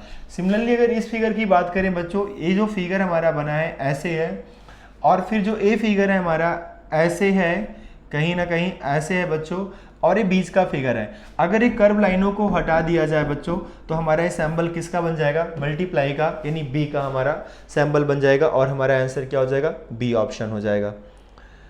बच्चों 30 नंबर क्वेश्चन है, यहाँ पर हमें बताना है क्लासिफिकेशन का है, चारों में से कौन सा एक है ओड वन, जिसे हम कह सकते हैं कौन सा अलग है। 4 ऑप्शन दिए हैं, इनमें से 3 कहीं ना कहीं एक सिमिलर है, एक ऐसा ऑप्शन होगा जो इन तीनों से अलग होगा, जो तीनों से अलग होगा वही हमारा आंसर होगा। बच्चों चाचा और भतीजा की बात करें तो एक परिवार के सदस्य होते हैं, पिता और पुत्री की बात करें एक परिवार के सदस्य होते हैं, भाई बहन की बात करें एक परिवार के होते हैं, लेकिन ससुर और दामाद इसमें 2 परिवार आ जाते हैं, एक ससुर का और एक दामाद का। तो ससुर और दामाद क्या हो गया बच्चों, ये तीनों में से अलग हो गया और यही हमारा आंसर हो जाएगा जो तीनों से अलग है। इसमें 2 परिवार के रिश्ते आ जाएंगे ससुर और दामाद में। तो बच्चों इस तरीके से हमारा डी ऑप्शन इसका आंसर हो जाएगा। क्वेश्चन नंबर 14 देखेंगे, 14 नंबर सवाल देखेंगे। बच्चों यहाँ पर हमारा वही एक क्लासिफिकेशन है, हमें ये देखना है चारों में से कौन सा एक है जो अलग है, वर्गीकरण करना है। तो प्यारे बच्चों आप देख रहे हैं ये जो फिगर बना है इनकी लाइन साइड से कट की गई है, इनकी लाइन साइड से कट की गई है, इनकी लाइन कहीं ना कहीं नीचे से या साइड से, लेकिन इसमें क्या किया गया, इसमें बीचों बीच इसको 4 पार्ट में डिवाइड कर दिया गया। तो प्यारे बच्चों यही हमारा अलग हो गया, बाकी उन 3 फिगरों से हमारा ए फिगर क्या हो गया, अलग हो गया, क्योंकि ए पूरे फिगर को 4 बराबर हिस्सों में डिवाइड कर रहा है, जबकि अदर फिगर में ऐसा नहीं है। तो प्यारे बच्चों हम लोग का आंसर क्या हो जाएगा, सी ऑप्शन हो जाएगा। बच्चों इस मॉडल पेपर का लास्ट क्वेश्चन है। जैसा कि आपने देखा होगा कि हम लोगों ने सारे क्वेश्चन को बहुत फास्ट किया है। बच्चों फास्ट करने का सेंस ये है कि हमको एग्जाम में भी ऐसे ही करना है। अगर आप ऐसे ही लॉजिक लगाओगे और फास्ट करने का तरीका सीख लोगे बच्चों तो आप बहुत फास्ट कर पाओगे। देखो बच्चों इसका गुणा किया गया है, 5 छंग 30, इनका मल्टीप्लाई करोगे और नीचे के नंबर को आप प्लस कर दे रहे हो। 6 और 5 का मल्टीप्लाई करते हैं 30 आता है, नीचे के नंबर को प्लस कर देंगे 33 मिल जाएगा। ठीक है, सिमिलरली बच्चों आगे चलेंगे, यहाँ 7 और 3 है, मल्टीप्लाई करेंगे 21 आएगा, नीचे का नंबर ऐड करेंगे 25 आएगा। आगे बढ़ेंगे 5 और 4 का गुणा करेंगे बच्चों 20 आएगा, नीचे का नंबर ऐड करेंगे 8 तो 28 हो जाएगा। किस ऑप्शन में है, बी ऑप्शन में है और ये हमारा आंसर हो जाएगा। तीनों का मल्टीप्लाई या इनका मल्टीप्लाई इसको ऐड कर रहा होगा या तीनों को जोड़ रहा होगा, इस तरीके से बच्चों होता है। 2 को जोड़ के 1 घटा देता है, तो कई तरीके से लॉजिक लग सकता है। ये तभी हो पाता है बच्चों जब आप डिफरेंट क्वेश्चंस बुक से प्रैक्टिस करते हैं, अभ्यास करते हैं, तभी आप बेहतर कर पाते हैं। एंड आई होप कि बच्चों आज की इस मॉडल पेपर में आप लोगों ने अच्छा किया होगा। आप लोगों ने जितने भी क्वेश्चंस के सही जवाब दिए हैं आप सभी कमेंट कर सकते हैं, कमेंट बॉक्स में जाकर लिख सकते हैं। और बच्चों वीडियो को शेयर करिएगा, बहुत सारे बच्चे हैं जिनको इन चीज़ों की ज़रूरत है, उनके पास भी पहुँचेगा और वो सारे बच्चे भी वॉच करेंगे। बच्चों इस मॉडल पेपर को आप फॉलो करिए, अपने एग्जाम को बेहतर करिए। ऐसे ही क्वेश्चंस आपके वाई ग्रुप के एग्जाम में आते हैं और आई होप कि ये मॉडल पेपर आपको अच्छा लगा होगा। और स्पीड भी बढ़ाइएगा क्योंकि कम टाइम में करना बहुत ज़रूरी है। बस बच्चों आज के लिए इतना ही। तो आप सभी बच्चों को जय हिंद प्यारे बच्चों। जय हिंद प्यारे बच्चों, welcome to major Kalsi classes. बच्चों आज जैसा आप जानते हैं कि एमकेसी परिवार लगातार आपके लिए back to back model paper लेके आ रहा है और आज फिर से हम वाई ग्रुप का एक मॉडल पेपर लेके आए हैं बच्चों। और आप इसमें 10 क्वेश्चन आप देखेंगे और आप इसमें 10 क्वेश्चनों को देखेंगे और बिल्कुल आप एकदम तैयार हो जाइए बच्चों, कॉपी पेन लेकर तैयार हो जाइए कि कई बातें एक्स्ट्रा आती हैं, हम तो इंश्योर यहाँ करेंगे ही, साथ ही साथ एक्स्ट्रा भी आपको हम एक्सप्लेन उसका करेंगे, तो आपको उसको भी नोट कर लेना है जो कि आपके लिए काफ़ी यहाँ पे हेल्पफुल रहेंगे बच्चों। तो चलिए हम लोग शुरुआत करते हैं बच्चों और पहला क्वेश्चन देखते हैं। देखिए पहला क्वेश्चन यहाँ पे है, Indus valley civilisation spread in how many countries. बच्चों पूछा गया है कि सिंधु घाटी सभ्यता कितने देशों में फैली थी। तो यहाँ पे देखो देश पूछा गया है, तो आप जानते हैं इसका करेक्ट आंसर क्या हो जाएगा, सी हो जाएगा। इसका करेक्ट आंसर सी हो जाएगा क्योंकि 3 देशों में ये फैला हुआ था। तो 3 देशों में बच्चों यहाँ पे आप देख रहे हैं कि ये आपकी इंडस वैली सिविलाइजेशन फैली थी। वो 3 देश थे कौन कौन, आप जल्दी से नोट भी कर लीजिएगा। देखिए एक तो भारत में फैला था बच्चों, भारत हो गया आपका, भारत में फैला था। इसके बाद देखा जाए तो एक पाकिस्तान में, वहाँ पर भी फैला था बच्चों। और हम अगर बात करें अफ़गानिस्तान की बच्चों, तो अफ़गानिस्तान में भी यह सभ्यता हमें दिखाई देती है। आज वर्तमान में हम देखें तो ये 3 देश जो हैं आपको पर्टिकुलर बच्चों यहाँ पे ये सभ्यता स्प्रेड की हुई थी। तो यहाँ करेक्ट आंसर हमारा क्या होगा, 3। ये हमारा सी ऑप्शन यहाँ पे करेक्ट होगा। बात करें बच्चों जब इंडस वैली सिविलाइजेशन की बात आती है तो इंडस वैली सिविलाइजेशन आप जानते हैं भारत की पहली इस सभ्यता और प्रथम सभ्यता और प्रथम नगरीय सभ्यता भी इसे हम कहते हैं। ये कांस्य युगीन सभ्यता थी बच्चों।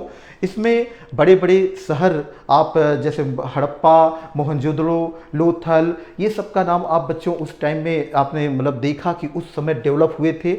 तो अभी हाल ही में एक क्या हुआ है कि यूनेस्को ने भारत में अपने वर्ल्ड हेरिटेज साइट में क्या किया है कि भारत का एक स्थल शामिल किया है, और वो स्थल कौन सा है? धौलावीरा है। धौलावीरा, और ये भारत में ही है धौलावीरा। तो धौलावीरा जो है ना बच्चों, ये भारत में ही अभी है और गुजरात में है ये स्थल।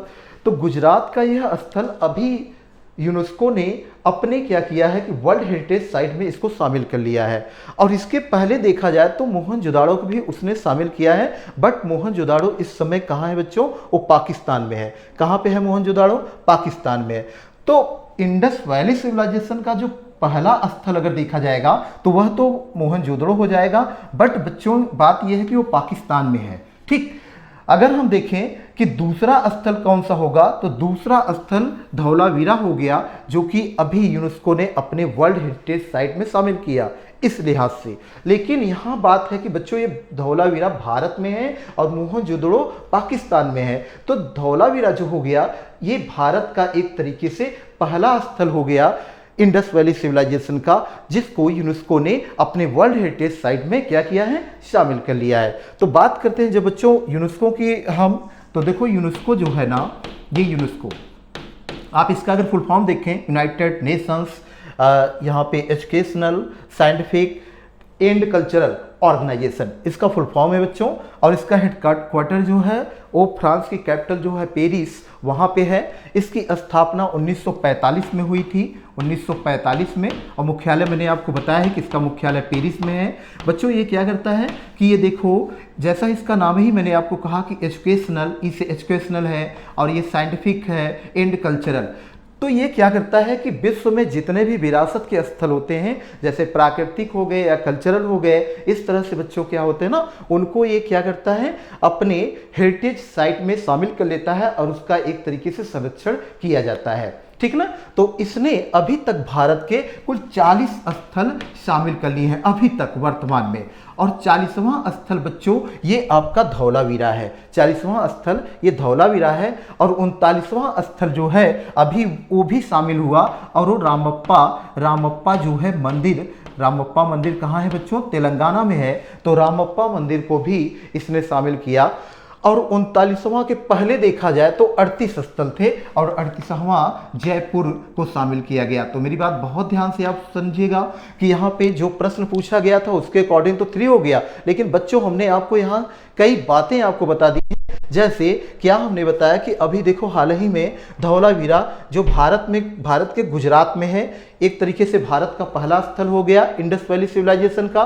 बट इसके पहले मोहनजोदाड़ो को शामिल किया गया था, लेकिन मोहनजोदाड़ो बच्चों कहाँ पे है? पाकिस्तान में है। ठीक ना, पाकिस्तान में है। तो इस तरह से तो मोहनजोदाड़ो तो पाकिस्तान में हो गया, तो दूसरा स्थल हो जाएगा, लेकिन बट भारत का पहला स्थल धौलावीरा होगा।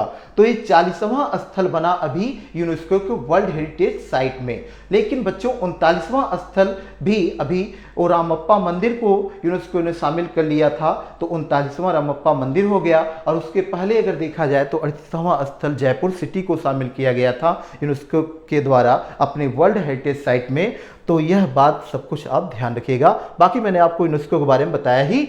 ठीक है, तो चलिए नेक्स्ट क्वेश्चन बच्चों चलते हैं हम लोग, और नेक्स्ट क्वेश्चन देखते हैं सेकंड नंबर पे हमारे लिए क्या है। और ये सेकंड नंबर पे क्वेश्चन ये रहा आपके सामने। तो देखिएगा पूछा गया है which is the longest river of India. तो बच्चों भारत की सबसे लंबी नदी कौन सी है यह पूछा जा रहा है। तो आंसर आप इसका करिएगा। तो देखिए इसका आंसर क्या हो जाएगा? गंगा नदी, क्योंकि भारत की सबसे लंबी नदी कौन सी है? गंगा। तो हमारा option D will be correct. बच्चों अगर हम गंगा नदी की बात करें तो गंगा नदी कहाँ से निकलती है? गोमुख से। कहाँ से निकलती है बच्चों? गोमुख। और ये गोमुख आप जानते हैं गंगोत्री ग्लेशियर, गंगोत्री ग्लेशियर। यह सब कहाँ पे है बच्चों? उत्तराखंड में है। कहाँ पे है? उत्तराखंड। तो उत्तराखंड में जो गंगोत्री ग्लेशियर है वहाँ से बच्चों, यानी कि वहीं से गोमुख से यह गंगा नदी निकलती है। बट क्या होता है कि गंगा नदी जब वहाँ निकलती है ना, तो वहाँ गंगा नदी नहीं नाम नहीं होता है, बल्कि भागीरथी नाम होता है। क्या नाम होता है? भागीरथी। भागीरथी नाम होता है। और उसी नदी में क्या होता है बच्चों कि आगे चल करके अलकनंदा नदी मिल जाती है। अलकनंदा नदी, भागीरथी नदी में अलकनंदा नदी जब मिल जाती है, और कहाँ मिलती है बच्चों? देवप्रयाग में मिलती है। कहाँ पे? देवप्रयाग। और जब देवप्रयाग में मिल जाती है तो यहीं से इस नदी का नाम गंगा नदी पड़ता है। तो बट हम लोग ये कहते हैं कि जो भागीरथी जहाँ गोमुख से जो निकलती हैं वहीं से हम लोग इनका ओरिजिन मानते हैं ना बच्चों, ओरिजिन मानते हैं। तो इसलिए गंगा नदी का ओरिजिन कहाँ है? गोमुख, गंगोत्री ग्लेशियर। और ये कहाँ पे, किस राज्य में? उत्तराखंड में है। आप जानते हैं गंगा नदी भारत की सबसे बड़ी नदी हो गई। यहाँ पे हमारा आंसर हो गया। अगर गंगा नदी के हम देखें कितनी इसकी लंबाई है बच्चों, तो ये 2525 किलोमीटर लगभग इसकी क्या है? इसकी लंबाई है बच्चों। और अगर हम बात करें तो 5 राज्यों में गंगा नदी बहती है, और फाइनली क्या होती हैं कि यहाँ पे आप देखते हैं बंगाल की खाड़ी में जाकर के गिरती हैं। ठीक है ना? तो ये बात आप ध्यान रखिएगा। चलिए हम लोग नेक्स्ट क्वेश्चन चलते हैं। 3rd नंबर पे देखते हैं बच्चों क्या है। और 3rd नंबर पे हमारे लिए ये क्वेश्चन आपके सामने है। देखिए, रिसेंटली टोक्यो ओलंपिक्स 2020 ऑर्गेनाइज्ड इन। पूछा जा रहा है कि जब भी ओलंपिक खेल हुआ है, आप जानते हैं कि जो 2020 का ओलंपिक खेल था वो बच्चों टोक्यो में होना था। कहाँ पे? टोक्यो में। आपको पता है कि टोक्यो में अभी हुआ, ये ओलंपिक खेल हो चुका है, और ये टोक्यो में 2020 में होना था। बट कोविड-19 की वजह से क्या हुआ कि यह पोस्टपोन होता रहा। यह पोस्टपोन होता रहा, और पोस्टपोन होते होते क्या हुआ बच्चों, अब यह 2021 में इसका आयोजन अभी हुआ है। 2021 में अभी हुआ है। तो वही पूछा जा रहा है कि 4 ऑप्शन आपके सामने हैं। 23 जुलाई से 8 अगस्त 2021, 23 जुलाई से 5 अगस्त 2021, 15 जुलाई से 28 जुलाई 2021, नन ऑफ दीज। तो बच्चों यहाँ पे सही उत्तर आप देखें तो हमारा ऑप्शन विल बी करेक्ट होगा, क्योंकि 23 जुलाई से 8 अगस्त 2021 के बीच में ही अभी यह टोक्यो ओलंपिक का आयोजन किया गया। ठीक है? तो चलिए हम यहाँ पे, हमारा तो आंसर हो गया। इसके साथ अब हम कई आपको यहाँ पे बातें बताते हैं बच्चों।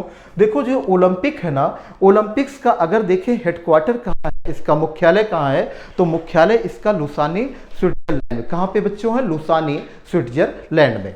बात करें तो देखो, हर 4 साल में क्या होता है? ओलंपिक खेल का आयोजन किया जाता है। यह समर ओलंपिक है। ओलंपिक 2 टाइप के, एक समर ओलंपिक बच्चों, एक विंटर ओलंपिक। तो समर ओलंपिक का आयोजन जो हुआ है वो टोक्यो में अभी हुआ है, और 4 साल बाद बच्चों ये आयोजन होता है। अभी देखा जाए तो अब टोक्यो के बाद यह पेरिस में होगा। कहाँ होगा? पेरिस में होगा। और पेरिस में 2024 में यह आयोजन अब की बार इस खेल का फिर से किया जाएगा। तो बात करते हैं यहाँ पे जो अभी टोक्यो ओलंपिक में भारत ने परफॉर्म किया, और विश्व में भी देखा जाए कि सबसे अच्छा परफॉर्म किस देश ने किया। तो बच्चों अगर हम देखें ना, सबसे ज़्यादा, सबसे पहले अपने प्यारे भारत की बात करते हैं हम लोग। तो भारत ने, आपने देखा अभी तक जितना भी ओलंपिक खेल हुआ था, भारत ने अपना सर्वश्रेष्ठ प्रदर्शन इस बार किया है, और 7 पदक कुल जीते हैं। कितने पदक बच्चों? 7 पदक जीता है। और उसका भारत की रैंक देखा जाए तो 48 नंबर पे रहा। 48वां स्थान भारत का यहाँ पे रहा है। तो 48 नंबर पे भारत रहा। और कुल कितने पदक जीते? 7 पदक जीते। हमने एक यहाँ पे गोल्ड मेडल जीता, जिसमें नीरज चोपड़ा ने हमको ये दिलवाया, जो जेवलिन थ्रो के खिलाड़ी हैं बच्चों, उन्होंने दिलवाया 1 गोल्ड हमको। बाकी हमको यहाँ पे 2 रजत पदक मिले हैं बच्चों। बाकी हमको 4 कांस्य पदक मिले हैं, 4 ब्रोंज मेडल। तो बच्चों यहाँ पे आप ध्यान रखिएगा कि ये 7 पदक कुल हमको इस बार मिले हैं। अभी तक हम लोगों ने, इसके पहले जब देखा जाए तो 2016 में हुआ था रियो में ओलंपिक, रियो ओलंपिक। उसके पहले देखा जाए 2012 में हुआ था बच्चों, और 2012 में लंदन ओलंपिक हुआ था। लंदन ओलंपिक में हम लोगों ने, मतलब भारतीयों ने वहाँ पे 6 पदक जीते थे। कितने कुल पदक जीते थे? 6 पदक जीते थे। और इस वाले में बच्चों, यानी 2020 वाले टोक्यो ओलंपिक 2020 वाले में हम लोगों ने कितने पदक जीते बच्चों? कुल हमने 7 पदक जीते। तो ये बात ध्यान रखिएगा, ये हमारा सर्वश्रेष्ठ प्रदर्शन रहा। लेकिन एक बात और आपको यहाँ ध्यान रखनी होगी, हम व्यक्तिगत तौर पे व्यक्तिगत तौर पे बच्चों, यहाँ पे इंडिविजुअल में बात कर रहा हूँ, इंडिविजुअल जो है ओलंपिक में अगर गोल्ड मेडल जीता गया तो वह पहली बार भारत में अभिनव बिंद्रा ने जीता था बच्चों। कि कौन जीता था? अभिनव बिंद्रा। मैं यहाँ नाम लिख दे रहा हूँ बच्चों, ये देखिए अभिनव बिंद्रा। अभिनव बिंद्रा ने जीता था। और ये कब जीता था? इन्होंने 2008 के वो बीजिंग जो ओलंपिक था, बीजिंग आप जानते हैं चाइना की कैपिटल है, तो बीजिंग ओलंपिक 2008 में उन्होंने क्या किया था? गोल्ड मेडल जीता था। तो इस तरह से अभिनव बिंद्रा के बाद क्या हुआ बच्चों? अगर कोई भारत में फिर से गोल्ड मेडल जीता है तो वह नीरज चोपड़ा है। कौन है बच्चों? नीरज चोपड़ा है, ठीक ना। और इन्होंने जेवलिन थ्रो में ये खिताब जीता है, जेवलिन थ्रो में। तो जेवलिन थ्रो आप जानते हैं कि जेवलिन थ्रो में इन्होंने यह खिताब जीत लिया। तो इस तरह से ये बात भी आपको ध्यान रखिए। हालांकि बच्चों हम लोगों ने स्वर्ण देखा जाए हॉकी टीम ने हमारी जीती है, बट वो हॉकी टीम में आप जानते हैं 11 खिलाड़ी होते हैं, तो 11 खिलाड़ियों ने एक तरीके से, लेकिन व्यक्तिगत कोई नहीं जीता था। तो व्यक्तिगत कौन जीते हैं पहली बार? अभिनव बिंद्रा ने जीता है। और उसके बाद नीरज चोपड़ा ने अभी यहाँ पे इस वाले टोक्यो ओलंपिक में बच्चों ने, ये आप देख रहे हैं कि यहाँ पे उन्होंने जीता। तो इस तरह से ये भी बात ध्यान रखिएगा कि भारत ने कुल 7 पदक जीता और 1 गोल्ड उसमें शामिल है, और वह गोल्ड नीरज चोपड़ा ने जीता। बात हम आपको अगर कहें कि पहला रैंक भारत का, तो यहाँ पे 48 रैंक है, 48वां रैंक। अगर हम देखें पहला रैंक किसका है, तो फर्स्ट रैंक बच्चों यहाँ पे यूनाइटेड स्टेट का है। किसका? यूनाइटेड स्टेट का है। और सेकंड रैंक देखें, यानी अमेरिका आप कहिए, ठीक है ना, यूनाइटेड स्टेट अमेरिका उधर बच्चों। आगे दूसरी रैंक हम देखें तो दूसरी रैंक है आपकी किसका है? दूसरी रैंक चाइना की है, ठीक है ना, दूसरी रैंक चाइना की है। तो यहाँ पे पहली रैंक आप देखें यूनाइटेड स्टेट की है, दूसरी रैंक चाइना की है, और 48वां रैंक भारत को इसमें मिला, ठीक है। तो चलिए हम इसके आगे अगला क्वेश्चन देखते हैं 4th नंबर पे बच्चों। और 4th नंबर पे आपके क्वेश्चन ये रहा, इसका आंसर देखिए क्वेश्चन आप देखिए और इसका आंसर करिए आप। क्वेश्चन है यहाँ पे which of the following is not match. देखो मैच का क्वेश्चन यहाँ पे मैचिंग दिया हुआ है, तो बिल्कुल आप यहाँ देख रहे हैं वर्ल्ड एनवायरनमेंट डे 5 जून, उसके आगे लिखा हुआ है नेशनल स्टैटिक्स डे 29 जून से लिखा है बच्चों, और ये नेशनल बर्ड डे 12 नवंबर लिखा है, और ह्यूमन राइट्स डे 12 दिसंबर लिखा है। आप इसका सही उत्तर करिएगा, और आप इसका सही उत्तर देख रहे होंगे कि कौन सा आपको मिला इसमें D option will be correct. यानी देखो ये इज नॉट मैच, जब भी इज नॉट मैच ऐसा करके देना तो इस नॉट वाले को जरूर ध्यान रखिएगा कि इसमें यानी कि 3 देखो इसमें मैच किए होंगे, 1 मैच नहीं किया, यही हमारा सही उत्तर होगा। हम यहाँ पे देखो हमारा जो ह्यूमन राइट्स डे लिखा हुआ है उसके सामने देखो 12 दिसंबर लिखा है। 12 दिसंबर नहीं बल्कि ये बच्चों 10 दिसंबर को हम क्या करते हैं, 10 दिसंबर को जो है आप इसे जानते हैं कि 10 दिसंबर को ह्यूमन राइट्स डे के रूप में हम लोग मनाते हैं। तो 10 दिसंबर अगर लिखा होता तब ये सही बात होती, बट यहाँ पे 10 दिसंबर नहीं लिखा है। बाकी आप जानते हैं कि विश्व पर्यावरण दिवस 5 जून को ही मनाते हैं। राष्ट्रीय सांख्यिकी जो दिवस है 29 जून को मनाते हैं बच्चों हम लोग, और राष्ट्रीय पक्षी दिवस 12 नवंबर को मनाते हैं। तो ये बात आप ध्यान रखिएगा। तो यहाँ हमारा मानवाधिकार दिवस कब मनाते हैं, 10 दिसंबर को मनाते हैं। चलिए हम लोग नेक्स्ट क्वेश्चन देखते हैं, और नेक्स्ट क्वेश्चन बच्चों आपका 4th के बाद 5th। चलिए और इसको भी आप देखिए और आंसर करने की यहाँ पे आंसर करिएगा आप। देखिए लिखा है question, who has become the new chief minister of Karnataka. देखो बच्चों भी कर्नाटक के नए मुख्यमंत्री बने हैं, तो कौन बने हैं यही आपसे पूछा जा रहा है। तो 4 ऑप्शन आपको दिए ही यहाँ पे, BS येदियुरप्पा दिए हैं, बासवराज बोम्मई दिए हैं बच्चों, और BD जत्ती यहाँ पे दिया गया है। आगे देखिए HD कुमारस्वामी, ये भी यहाँ पे लिखा हुआ है। तो आप सही उत्तर करेंगे तो आपका यहाँ पे correct answer will be B option, B option will be correct. Basavaraj Bommai बच्चों अभी क्या हुआ कि ये वहां पे नए मुख्यमंत्री बने हैं, कर्नाटक में भी हाल ही में मुख्यमंत्री वहां बने हैं। इसके पहले जो मुख्यमंत्री बने थे वो कौन थे बच्चों, वो थे BS येदियुरप्पा। तो BS येदियुरप्पा जो है अभी इसके पहले मुख्यमंत्री थे वहां पे, बट बच्चों उनको वो इस्तीफा दे दिए हैं, और फिर अब उनके बाद ये मुख्यमंत्री बने हैं। कौन, बसवराज बोम्मई बच्चों। तो इन्हें आप जानते रहिएगा। और अगर हम कर्नाटक के राज्यपाल की बात करें बच्चों कि यहाँ पे राज्यपाल गवर्नर कौन है, तो गवर्नर यहाँ पे थावर चंद्र गहलोत है। कौन है बच्चों, थावर चंद्र गहलोत, अभी इनकी भी नियुक्ति वहाँ पे की गई है, ठीक ना। तो थावर चंद्र गहलोत यहाँ के कर्नाटक के वो आपके राज्यपाल हैं। कर्नाटक की आप कैपिटल जानते ही हैं कि इसकी कैपिटल बंगलुरु है, और बंगलुरु को आप कई चीज़ों के लिए जानते हैं। एक तो साइंस सिटी के नाम से आप जानते हैं, एक तो बच्चों साइंस सिटी हो गया, और दूसरा आप सिलिकॉन, देखो सिलिकॉन सिटी के नाम से भी पूछा जाए भारत में तो आप बंगलुरु का नाम ध्यान रखिएगा। चलिए हम लोग नेक्स्ट क्वेश्चन देखते हैं, और नेक्स्ट क्वेश्चन हम लोगों का 6 नंबर पे कौन सा है, तो ये रहा आपके सामने, और ये क्वेश्चन है doctrine of lapse was the brain child of hitch. तो ये पूछा जा रहा है कि डॉक्ट्रिन ऑफ लैप्स किसके दिमाग की उपज थी। तो देखो डॉक्ट्रिन ऑफ लैप्स ना, ये एक्चुअली में हड़प नीति, इसका क्या होगा बच्चों, हड़प नीति। और हड़प नीति जो है ये क्या है, ये किसके दिमाग की उपज थी, यही पूछा जा रहा है। तो यहाँ 4 ऑप्शन है, Lord Clive, Lord Dalhousie, Lord Hastings, none of these. तो यहाँ पे हमारा सही उत्तर हो जाएगा लॉर्ड डलहौजी। लॉर्ड डलहौजी ये आया था, देखा जाए तो इसका टाइम पीरियड 1848 से लेकर के और 56 तक इसका टाइम पीरियड है।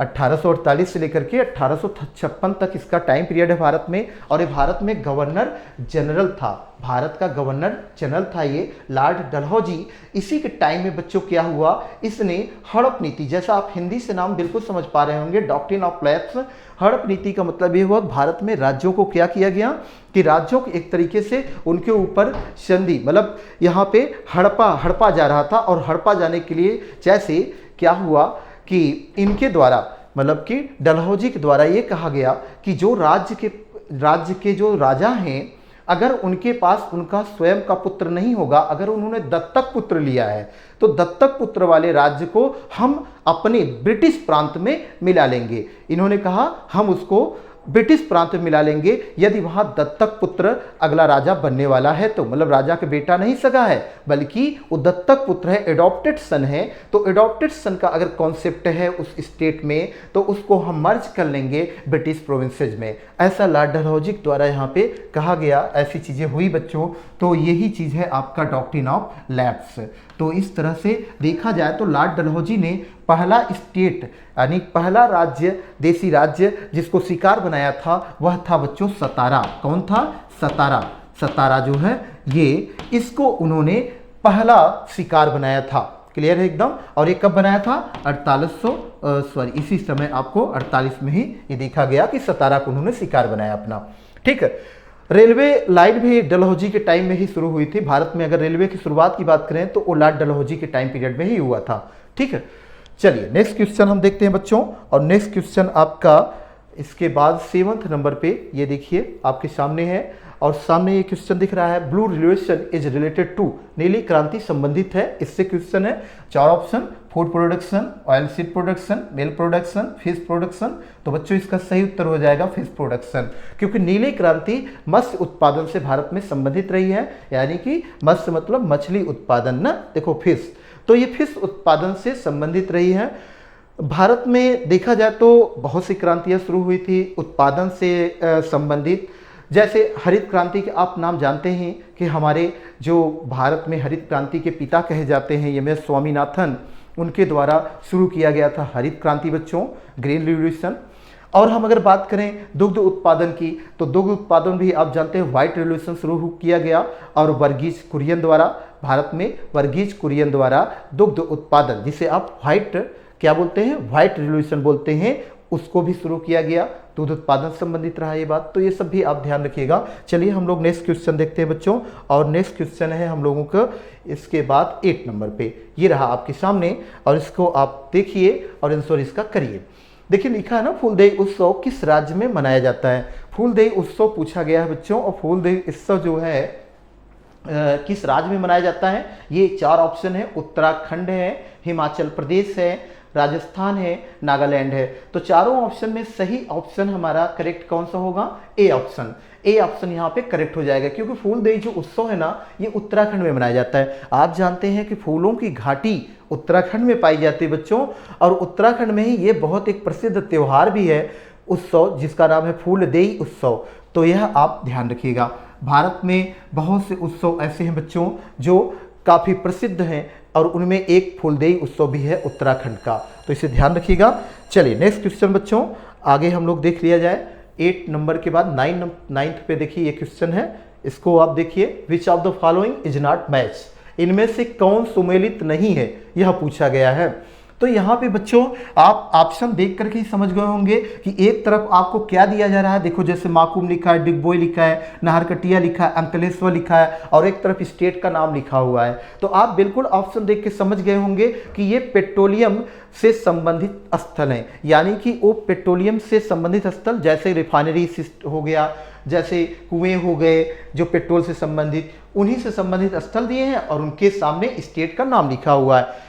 अगर हम देखें तो बच्चों यहाँ पे हमारा जो पूछा गया ना, पहले हम आंसर उसका कर लें, इनमें से कौन सुमेलित नहीं है। तो देखो माकूम जो है ना वो असम में है, डिगबोई असम में है, नाहरकटिया असम में वो भी है, अंकलेश्वर जो यहाँ महाराष्ट्र लिखा है ये महाराष्ट्र नहीं बच्चों बल्कि गुजरात में है। कहाँ पे है? गुजरात में है। तो हमारा जो पूछा गया है इज नॉट मैच, तो बच्चों ये हमारा ऑप्शन करेक्ट हो जाएगा। तो हमारा आंसर यहाँ अंकलेश्वर हो गया। अंकलेश्वर कहाँ पे है? गुजरात में है, महाराष्ट्र में नहीं है। बात करते हैं बच्चों आखिर ये जो स्थल लिखे गए हैं ना, तो देखो जो माकूम है ना ये भारत का पहला तेल कुआं है। क्या है? भारत में पहला तेल कुआं देखा जाए तो पेट्रोलियम से उत्पादित समझेंगे, भारत में पहला एक तरीके से कुआं, ठीक ना, जो कुआं मतलब एक तरीके से तेल निकालने वाला जो कुआं होता है, पेट्रोलियम कुआं है ये, पेट्रोलियम कुआं, ठीक, पेट्रोलियम कुआं, इसको आप ध्यान रखिएगा। ये माकूम में पहला बना था और ये असम में है आपका। तो ये भारत का पहला हो गया तेल कुआं एक तरीके से। डिगबोई की बात करें बच्चों तो डिगबोई फर्स्ट एक तरीके से रिफाइनरी सिस्टम है, मतलब तेल शोधनशाला जो है, तेल शोधनशाला अगर देखें हम, पेट्रोलियम तेल शोधनशाला है ये, आप ये ध्यान रखिएगा, पेट्रोलियम तेल शोधनशाला, ठीक। तो ये पेट्रोलियम तेल शोधनशाला में अगर हम बात करें भारत का पहला पेट्रोलियम तेल शोधनशाला कौन सा है तो वह है डिगबोई। कौन सा है? डिगबोई है। इस तरह से ये असम में आप इसको देखते भी, इसकी लोकेशन भी। नाहरकटिया की बात करें तो नाहरकटिया बच्चों ये भी एक तरीके से पेट्रोलियम ही स्थल है और ये असम से है। अंकलेश्वर बात करें, अंकलेश्वर से भी काफ़ी ज़्यादा हम पेट्रोलियम का वहाँ भी उत्पादन करते हैं और ये महाराष्ट्र में। आप जानते हैं पेट्रोलियम जितने भी हमारे देश में उत्पादन होते हैं बच्चों, मतलब इसको हम प्रोडक्शन जो भी होता है ये बहुत कम होता है। हम ज़्यादातर इस पे आयात पर निर्भर हैं, लगभग 80% हम आयात करते हैं पेट्रोलियम पदार्थों में, जैसे पेट्रोल डीजल ये सब आप देखते हैं तो ज़्यादातर हम आयात करते हैं। बट भारत में भी देखा जाए तो जहाँ जहाँ कुछ चीज़ें हैं वो आप देख रहे हैं, जैसे अंकलेश्वर, नाहरकटिया, डिगबोई, माकूम, ये सब ऐसे क्षेत्र, तो इसे आप ध्यान रखिएगा। चलिए नेक्स्ट क्वेश्चन बच्चों हम लोग देखें तो नेक्स्ट क्वेश्चन हमारा अगला है यहाँ पे 10th लास्ट, और ये लास्ट क्वेश्चन है बच्चों, लास्ट क्वेश्चन हमारे सैंपल पेपर का। तो देखिए लिखा है हु अपॉइंट्स द जजेस ऑफ द हाई कोर्ट, उच्च न्यायालय के जजों की नियुक्ति कौन करता है। तो उच्च न्यायालय को जजों की नियुक्ति की जब बात आती है तो बच्चों ये आप जानते रहिएगा, चाहे उच्च न्यायालय के जज की नियुक्ति हो, चाहे सुप्रीम कोर्ट के न्यायाधीशों की नियुक्ति की बात हो बच्चों, तो ये राष्ट्रपति करते हैं। कौन करते हैं? राष्ट्रपति। तो यहाँ ऑप्शन हमारा सी सही हो जाएगा, राष्ट्रपति द्वारा किया जाता है। बात करें बच्चों कि ये जो हाई कोर्ट है और जो आपके सुप्रीम कोर्ट है, इनके जो जज होते हैं ना, ये जज ये एक्चुअली में ये क्या होते हैं कि जैसे हाई कोर्ट में देखा जाए तो एक मुख्य न्यायाधीश होते हैं, हाई कोर्ट में मुख्य न्यायाधीश, और भारत में आपको पता है कि 25 इस समय हाई कोर्ट हैं। कितने हाई कोर्ट हैं बच्चों? 25 हाई कोर्ट हैं, और सुप्रीम कोर्ट एक ही है भारत में, आप जानते हैं, और दिल्ली में है, सुप्रीम कोर्ट एक ही है। तो सुप्रीम कोर्ट के जो मुख्य न्यायाधीश हो गए, हाई कोर्ट के मुख्य न्यायाधीश हो गए, और भी जो अदर्स जज होते हैं उन्हें भी बच्चों ये सब राष्ट्रपति के द्वारा क्या किए जाते हैं? नियुक्त किए जाते हैं, ठीक ना। बात करते हैं बच्चों जब उच्च न्यायालय, ध्यान रखिएगा भारत में 25 उच्च न्यायालय हैं, और जो लेटेस्ट अगर देखें कि अभी लेटेस्ट जो हाई कोर्ट बना था वो आंध्र प्रदेश हाई कोर्ट है, आंध्र प्रदेश 25वां हाई कोर्ट एक तरीके से। और आप जानते हैं कि आंध्र प्रदेश अगर एक तरीके से हम कहें तो आंध्र प्रदेश को देखो क्या किया गया 2014 में, 2 जून 2014 को क्या किया गया? आंध्र प्रदेश राज्य का पुनर्गठन किया गया, और उसी से एक अलग करके एक स्टेट और बनाया गया जिसका नाम है तेलंगाना, ठीक। तो आंध्र प्रदेश से एक स्टेट और अलग हुआ था तेलंगाना, तो आंध्र प्रदेश ने अपने मतलब उसके लिए आंध्र प्रदेश हाई कोर्ट एक बनाया गया। तो ये बच्चों 25वां हाई कोर्ट है। तो इस तरह से आप ध्यान रखिएगा। एक बात और आप ध्यान रखिएगा, मैंने आपसे कहा कि हाई कोर्ट के जो न्यायाधीश होते हैं और बच्चों जो सुप्रीम कोर्ट के न्यायाधीश होते हैं वो राष्ट्रपति के द्वारा अपॉइंट होते हैं। बट बच्चों जो जिलों में न्यायाधीश होते हैं ना, जिले के न्यायाधीश उनकी नियुक्ति राज्यपाल द्वारा होती है। कौन करते हैं उनकी नियुक्ति? राज्यपाल करते हैं।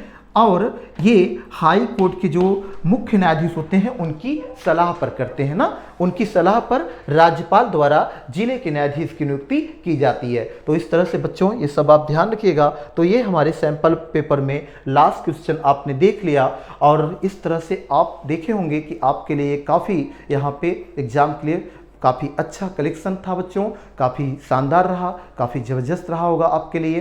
तो थैंक यू। जय हिंद बच्चों।